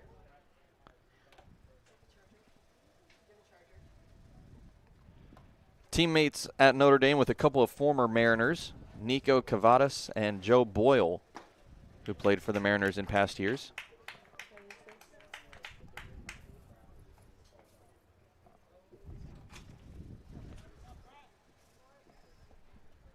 Count now evens out, 1 ball and 1 strike. McCloskey from the stretch.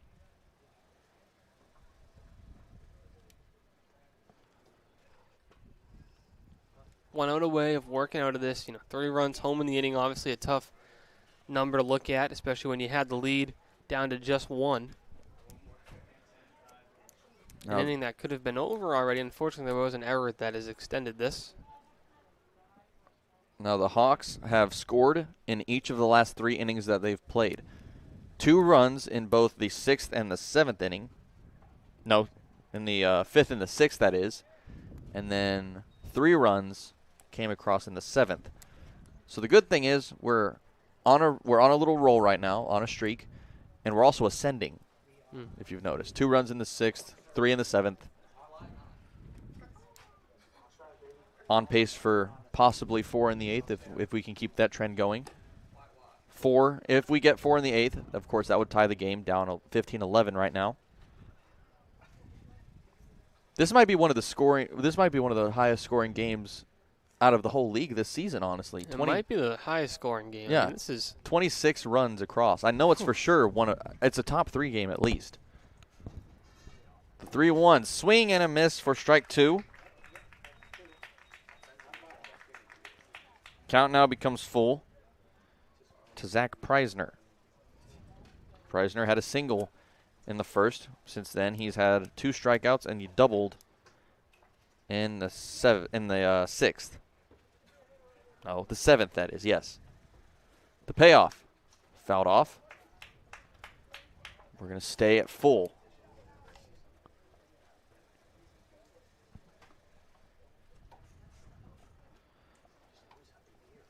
Three balls, 2 strikes, and 2 outs. Wind blowing rapidly out towards center field.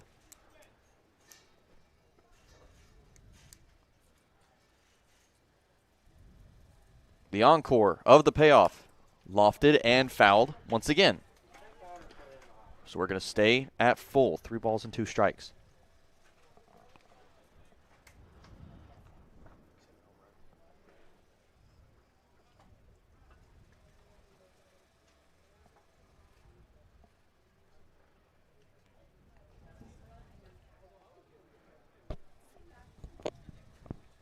Preisner finishes his little tradition at the plate as that one falls in. Breaking ball, called strike 3. That ends the top of the 8th as the Mariners add on 3, leading now 15-11 midway through the 8th on the HarborHawks Baseball Network.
Bottom half of the 8th inning coming up on the HarborHawks Baseball Network. Lincoln Revill alongside Austin DeCouta as Dom Johnson will start us off here in the bottom half of the 8th.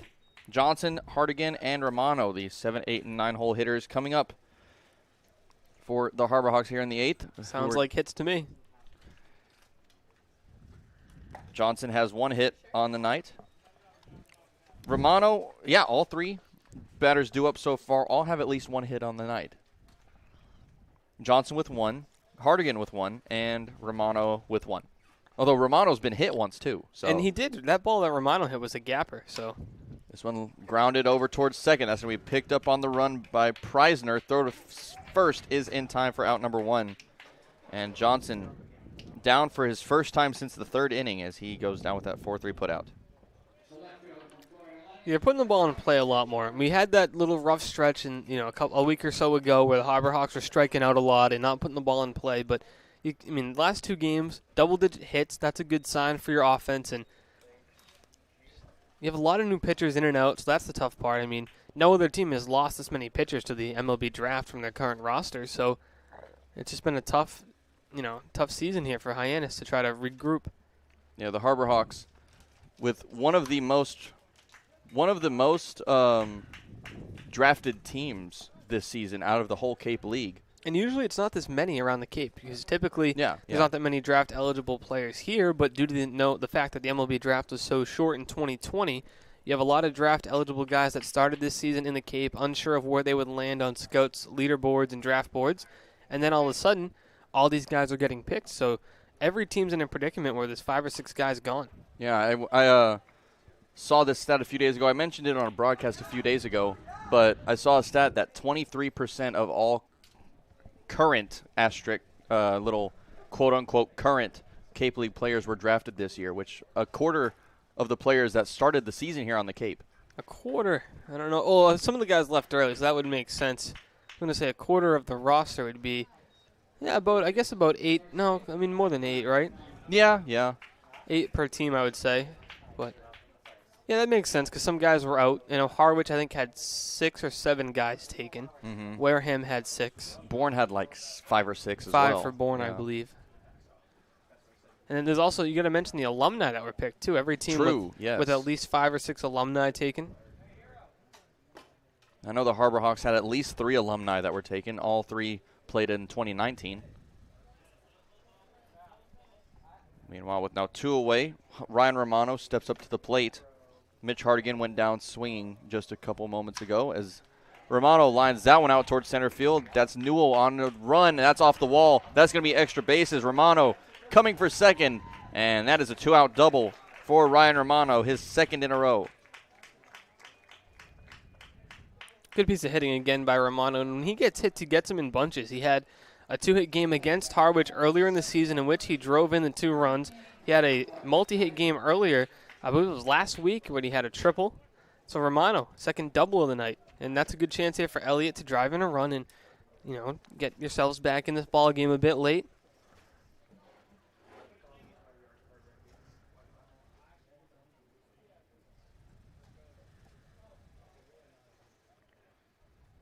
Romano, he did have a 3-hit night coming against the Wareham Gatemen. Ooh, that ricochet. Throw down to third.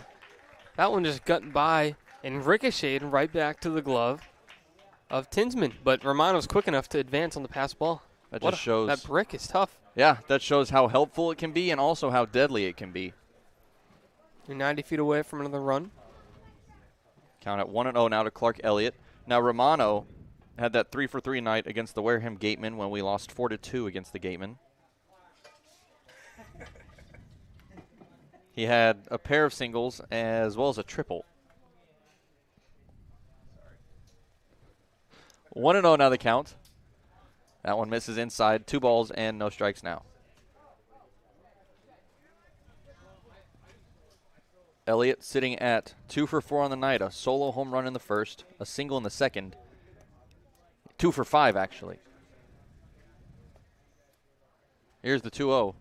That one's down low, and that hits Elliott in the foot. Bounces off his cleat as he heads on down to first.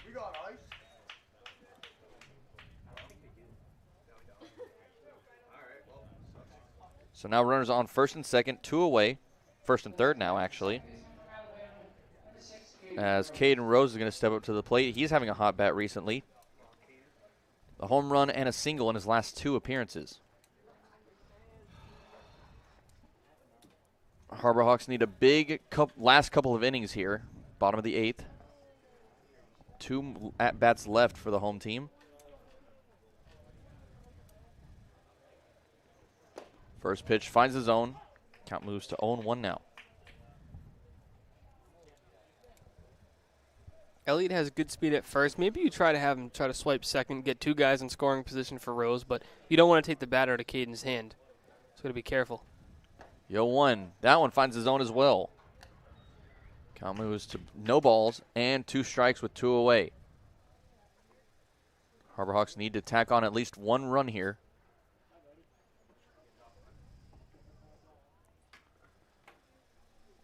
Pitch from Simon. Lofted. That's straight up. That's heading towards foul territory. That's going to be Wilkin. Settling under it for out number 3. He makes the grab.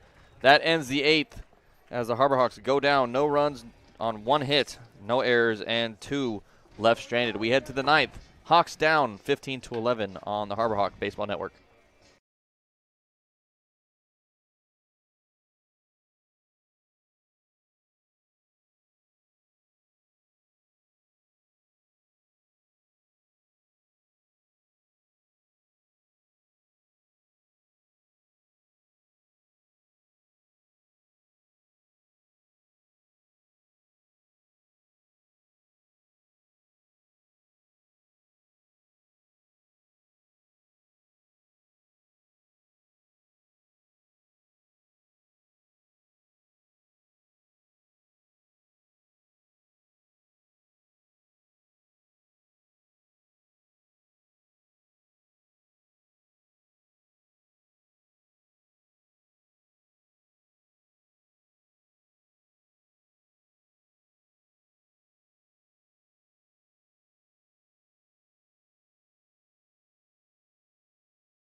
The ninth inning coming up here from Judy Walden Scarefile Field at McKeon Park. Lincoln Revill alongside my partner Austin DeCouta as we bring you the last inning of action here.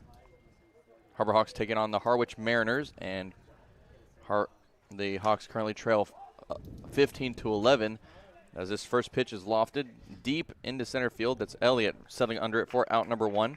That was Tatum Levins with that first out. High fly ball. I didn't think Elliott saw it for a second, but he recovered, got under it, and there's one away. Good start to the inning by McCloskey. 1 pitch, 1 out is what you want. So now with 1 away, Chris Newell is going to step to the plate. Newell has had a hot bat tonight. A home run shy of the cycle as he's 3 for 5. That would be something for Newell. This Obviously, first as pitch- a Harbor Hawk broadcaster, you may not want to see the opposing team hit for the cycle, but yeah, definitely not. as a baseball fan, absolutely, I would love to see it. Suppose there's a good and a bad side to it. Mostly bad, but there's always, something good about seeing the cycle. I've never seen it in person. I haven't either. No, I've seen it a couple times on TV, but never in person. Actually, that's a lie, I think. The Brock Holt cycle game for the Red Sox, I think I might have, I don't think I staged the end of that game, but I think I was there for the start of that. I don't remember exactly. Oh, well, that's unfortunate. 0-2, fouled off. Going to keep the count at 0-2. So at what point did you leave? Do you remember what time you left? I don't remember exactly. It was either one of the games, like he either had a game where, I know he hit for the cycle, but there's also a game, I think he had like 3 or 4 doubles. I think that was the game. It was the game he had a bunch of doubles. It wasn't the cycle. Now I remember. I was going to say, if you left in the middle of a cycle, who? No, yeah. Well, I mean, you're not going to know necessarily. Unless the guy was a single away and you're like, oh, yeah, he's coming up to bat. Nah, I'm going to pack it up. Yeah. But that was right. It was a game he had a bunch of doubles. I remember that game. It's moments like that why I will never leave a game early, Well, a game that I go to. Go to a game in Boston. You might be leaving early, trying to get out of there. That is true.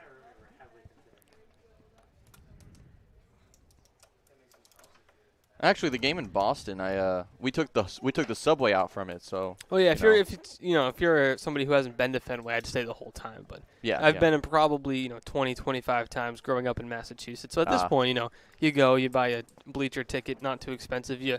Maybe you leave in the 8th or so. You don't. I'd like to stay the whole game, but some of the games end up being 4 hours, and I'm not going to sit in 2 hours of traffic. Yeah, that makes sense. Called strike 3 on the 1-2 outside corner. As Newell goes down looking for out number 2.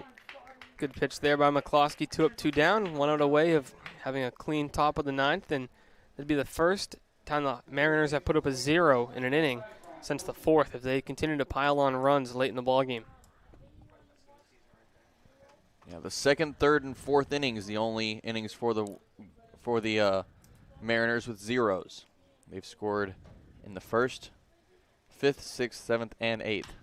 That one's lined out into left field. That's going to drop for a base hit. Hardigan's going to pick that one up, and that bobbles it a little bit. Runner still stays at first as that throw comes in from Hardigan in a hurry. So that's a 2-out single for Brock Wilkin. Taking a moment to look at what's ahead for Hyannis as tomorrow night, Saturday, home again against the Chatham Anglers, 6 p.m. first pitch. Sunday on the road at Falmouth, 6 p.m. first pitch as well. Then a 3-game homestand for the Harbor Hawks once again. Monday, Tuesday, Wednesday, all home. Monday is Orleans. Tuesday, Wednesday are the Wareham Gatemen. 5 of the next 6 are home. Looking forward to another showdown with the Gatemen. That's our, 4th time playing them, I think? 4th and 5th, I believe. Yes, because we've been there twice. They've been here once. Okay, so yeah, 4th and 5th. Throw over to first is in time as that will end the top of the 9th. Harbor Hawks have some ground to catch up. We'll see if they can come back here for the bottom of the 9th on the Harbor Hawks Baseball Network.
Bottom half of the ninth coming up as the first pitch is lofted. That's over the head of Preisner, as that is a leadoff single for Kyle Ball. The first pitch he sees, and he lofts it.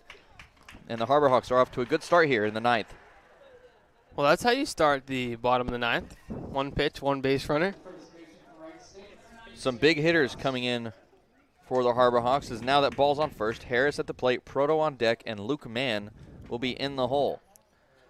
If you can get the tying run to the plate at any point in this inning, that's a good sign. Seven of the 11 runs for the Harbor Hawks so far are due up, including the person on first.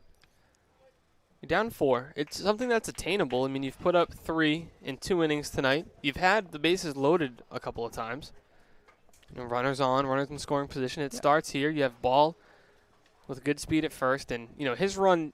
Not that it doesn't matter, but it's not the deciding run of the ball game. So he's not going to be stealing a base. He's not going to be, being extra aggressive on the base path. I don't think. Yeah, right now your only focus should be staying on base and being that other run for later on in the ball game. 1-1 now the count to Harris. Zane Harris has walked 3 times. He has a single in his most recent at-bat. That ball in the dirt. Good stop there from Tinsman, saving Ball from heading over to second. Ball stays over at first. Other than those times on base, the only at-bat for Harris, other than the walks and the single, have ended in a flyout back in the 5th. So it's only been put out 1 time. He's seeing the ball really well today. And this week in general. Runner on first, nobody out. The 2-1. Up and in. 3 balls and 1 strike to count.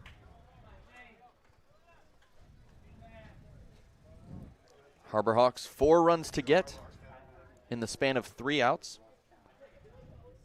We've seen them get 4 runs in an inning before against the Falmouth Commodores. Here's the 3-1. Grounded over towards second. That's over off the glove of Reisner. Hey, how about that? A hop that finally goes Hyannis' way, huh? Oh, man, a nasty hop. Preisner had no idea that was coming, and he just couldn't shake it. Runners now on the corners.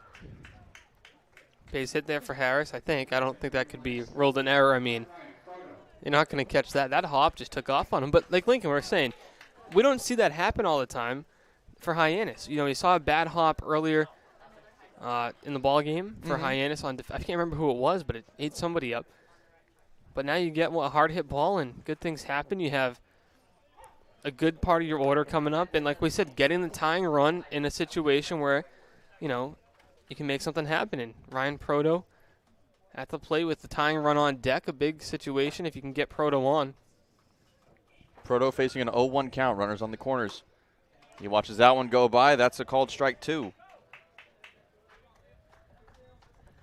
Proto has reached base 4 times tonight as well. 3 walks. He's been walked twice, hit by pitch, and he reached on an error back in the 7th. Here's the 0-2. Lines that one. That's through for a base hit. Run's going to come in. Harris was able to dodge that one on his way to second. Runners now on first and second for Luke Mann as the Harbor Hawks are within 3. Hey, the tying run coming to the plate, Lincoln, and what a piece of hitting by Ryan Proto. He just takes that the other way. That's exactly what we talk about when we say don't do too much with it. You just take what the pitcher gives you, drive it down 0-2 in the count, and that's how you put the ball in play and move to the next guy. Yeah, he's able to slice that one just past Harris as Harris did a little bit of, he got some moves in on that base We path. saw him hit with the ball earlier in the week on a line drive, and he got out of the way on that one, and now the tying run is to the plate. A game you started down 8-0, you have come all the way back 15-12, brought the tying run to the plate. That's an accomplishment in and of itself. Luke Mann now at the plate. Watches that one go inside. Ball 1. 1-0 now the count. 9:30 Lincoln, and 3.5-hour ball game. I hope the scorekeeper gets paid by the hour. Yeah. Longest ball game of the season for the Harbor Hawks by far. By far. 1-0. The pitch from Simon misses low. That's ball 2. I got to say, I'll give props to Ryan DeMari behind home plate. His strike zone has been consistent all night long. It's been, he give you a little bit more on the outside part of the plate, but everything else has been consistent. It's been a tight strike zone, and I haven't seen any players really complain about it. I think only a couple of guys got rung up looking, and there wasn't really much argument. Yeah, exactly. He's been very consistent, very tight for the most part. The 2-0. Fouled straight back. Man, you know. he timed that one up really well. I mean, when you see a ball go straight back like that, he's just under it. He's not really late on it, not too early, but just a bit under it. And that straight back. That swing that he had, if he would have got that solid, that would have been Look at the wind dangerous. on the flag. It's blowing out. Yeah. It's where Luke Mann's power is, that right side. It's blowing out. If he can get a ball elevated. 2-1. That hits him. Bases become loaded for Dom Johnson. The winning run comes to the plate. Oh, I'm excited. Let's go. All right. Well, we're down 3 still. Not to be the devil's advocate, but we are still down a good amount. And you just got to put the ball in play and try to snap this skid. You have to get somebody to hold Lincoln down. I'm telling you, if we get runs across here, my chair may be flying by the end of the night. Oh, good. Bases are loaded. Nobody out. Harbor Hawks down 3. The winning run, Dom Johnson at the plate. Nobody out. That's the big thing. Put the ball in play. You got to avoid an out that's unproductive. You can't, a pop-up to the infield does you no good with the infield fly rolling effect. A weak grounder, you got to put the ball hard and on the ground. And Johnson's been putting the ball on the ground, and he's got a single tonight. The wind blowing out towards right center field, the spot where Johnson has his lone home run on the season. Just on the outside corner there. That's been consistent, though. You can't complain about that. It's been consistently called on the outside part of the plate. Pitchers some fight in this team, though, tonight, Lincoln. There are, yes. We fought back. Down 8 to start the game, but we fought back to within 3. 0-1 the count. That one misses outside. 1 ball and 1 strike. This is such a good baseball game. Oh, if you like offense, that is. I mean, if you're a fan of pitchers' duels, you might have left in the second inning. But if you like offense, this is the game for you. I mean, back and forth. The Harbor Hawks haven't quit. They haven't really had the lead at any point in the game, but they haven't quit. They've continued to fight. The 1-1. That finds the outside of the zone. 1-2. Not much of a difference in that pitch and the one from before. That's a tough call. It is. That is a tough call. I will say, as an umpire myself, the outside corner, very difficult to call accurately. Now, with 2 strikes, if you're Johnson, you got to put the bat on the ball. Even if it's a little bit outside, just foul it off, live to see another day. He's going to try to fight that outside corner again. The 1-2. Check swing. Yes, he did go. Strike 3. Johnson goes down swinging. And now Mitch Hardigan is going to step up to the plate. Well, big spot here for Hardigan. He went down swinging with the bases loaded earlier in the ball game. Just a deep breath for him. He's a guy who has a double in the ball game. He's a great hitter. He did a lot at Florida Atlantic. He's due for a big hit here. He's 1 for 5 on the night. Had that double in the second.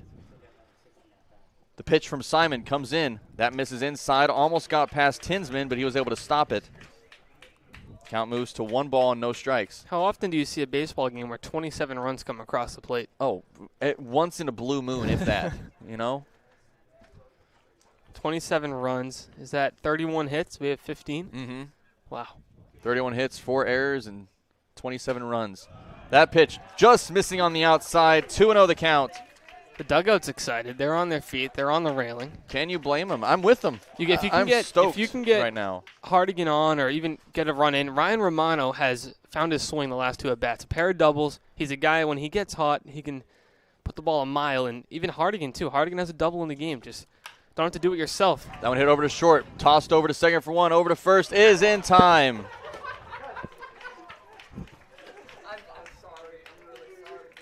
A 6-4-3 to end what started out as a fantastic outing and a last inning for the Harbor Hawks. Ends in disappointment once again as we take a 15-12 loss to the Harwich Mariners. Yeah, that's the tough thing is, when you get to a situation like that, Lincoln, although the tying run, gets on base, 1 swing of the bat and 2 outs are a tough situation. Dom Johnson goes down on strikes, Hardigan grounds into double play, and the Mariners hold on to one. That was a tough game. Tough game, but good to see the Harbor Hawks offense. They are alive and well the last 2 ball games. With that live offense comes a game tomorrow night against the Chatham Anglers, where offense has been hard to find the past couple of times. So we'll see if the heavy bats can continue tomorrow night. That'll be once again here at Judy Walden Scarafile Field, tomorrow night at 6 o'clock. But for now, for our Director of Broadcast, Harrison Meyers, our producer,